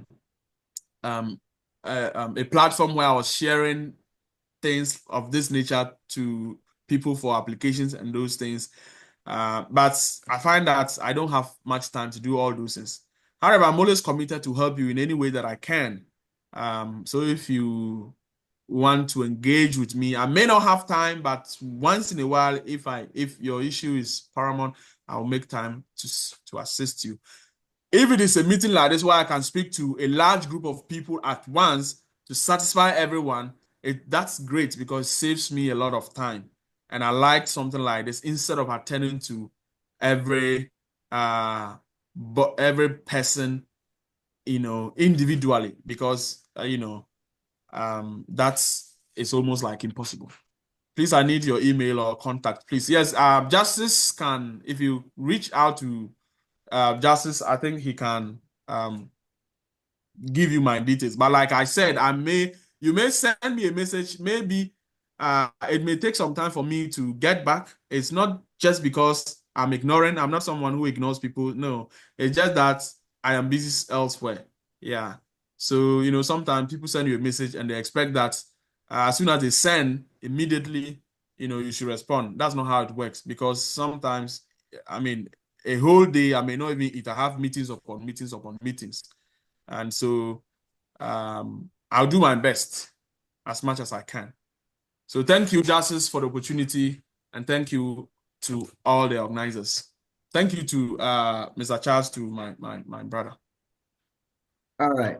Thank you so much, Mr. Bright and Dr. Manzi. So I would want to also say that actually we had three panelists, that is Mr. Freeman, Mr. Lassan, and Dr. Manzi. But due to some issues, Mr. Freeman couldn't join us. So he was going to tackle more on scholarship applications in European universities. So I don't know. I'm putting it before the house. If we are okay with it, then we can have a second session where we can arrange for Mr. Freeman to also take. It looks like you've centered more on USA and Canada, and in most of the universities in Europe, you don't reach out to professors before you apply, unlike the USA. It's actually different. They have projects and you apply directly. So if I'll suggest to the house, if you all agree, then we can arrange for another session for Mr. Freeman to also take us through that session. And at this moment, I would like to thank you so much, Mr. Bright and Dr. Manzi, for your time, your effort, giving us this comprehensive information about scholarship. I think everyone that joined the program is having some kind of a relief in terms of how to go about certain things, structuring your CV, cover letter, reaching out to professors, how to prepare for interview. And you've also given us some websites that we can also get some opportunity. So it's very, very good. And I think everyone will be happy. And from here, I think someone asked a question that if they can get a recording of the meeting. So we've recorded the meeting and you can reach out to me after this meeting. So in case you want a recorded version of it, we can send it to you. So at this moment, I want to thank you so much, Mr. Bright and Dr. Amanzi. And we have our national executive. Our president has left, but I think we have the national organizer. So Honorable Eugene, if you have any information from national before we pass the other information, then we bring the meeting to a close. So if you have any information from national for us, we can take that one before we draw the curtains down. Okay, thank you, Honorable Justice, and thank you, senior fellows, for the presentation. We are grateful. But I think the National Secretary is there. We will check Mary if she cannot speak there. Mary is there. Oh, okay. Okay, so Honorable Secretary, please can you unmute yourself, and if there is any information coming from National NUGS, if you can give some information, please. I think she's not here, so. Honorable Organizer, I think she's not She is available. So if you no problem. Thank you. I guess for now, there's nothing so much in the pipeline. I think what do you call, we are doing the search for graduation for those who will be graduating. So I think if anything, it will be posted on the page. So I think much time is gone. So yes, thank you for the time and opportunity. I'm grateful. Okay. All right. So what I want to say is that because we've tackled the USA and Canada, we are going to arrange for another session where you can have another discussion, just like this one, on European universities, UK, Germany, and other countries. So information will be communicated. We are going to disseminate information to various channels so that we can access this information and also benefit from this program. So at this moment, I would like to invite our NUGS President, Changsha Chapter. If he has any closing remarks, then we can bring the meeting to a close. Honorable President, if you are available, kindly give a closing remark. And Okay, thank you, Honorable Secretary, and we once again would like to thank our distinguished guests. We are so grateful for this meeting and for all the knowledge that they've shared with us. It's really been engaging, and we are grateful. And to everybody that made it, say thank you. Be looking forward to your participation again in our next program. Yeah.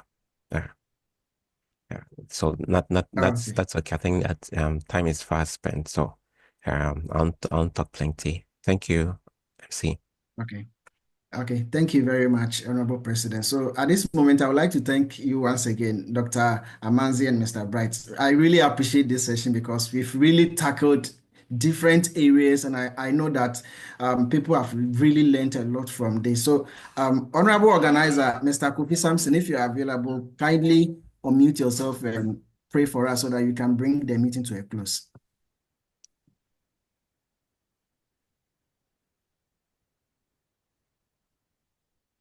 Okay, Mr. Kofi is not around, right?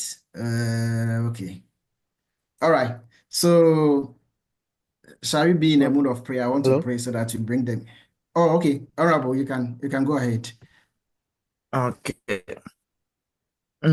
Let's pray. Heavenly Father, we thank you for this successful meeting. Bless the speakers. Bless everyone who shared every insight that they had on this topic. Father Lord, as we've discussed, may this word and information falls on a good heart, and as we put it into actions, may everything be successful, and bless the speakers once again, their family, for their time and their resources they've shared with us. In Jesus' name, amen. Amen. All right. Thank you so much. Thank you, everyone, for joining us. And it's been wonderful seeing all of you participating in this program. Thank you, Mr. Bright. Thank you, Dr. Amanzi. And we are going to go to our corner so that we can continue our discussion from that place. So thank you so much. I really appreciate this moment, and I really, really appreciate it. Thank you so much. God bless.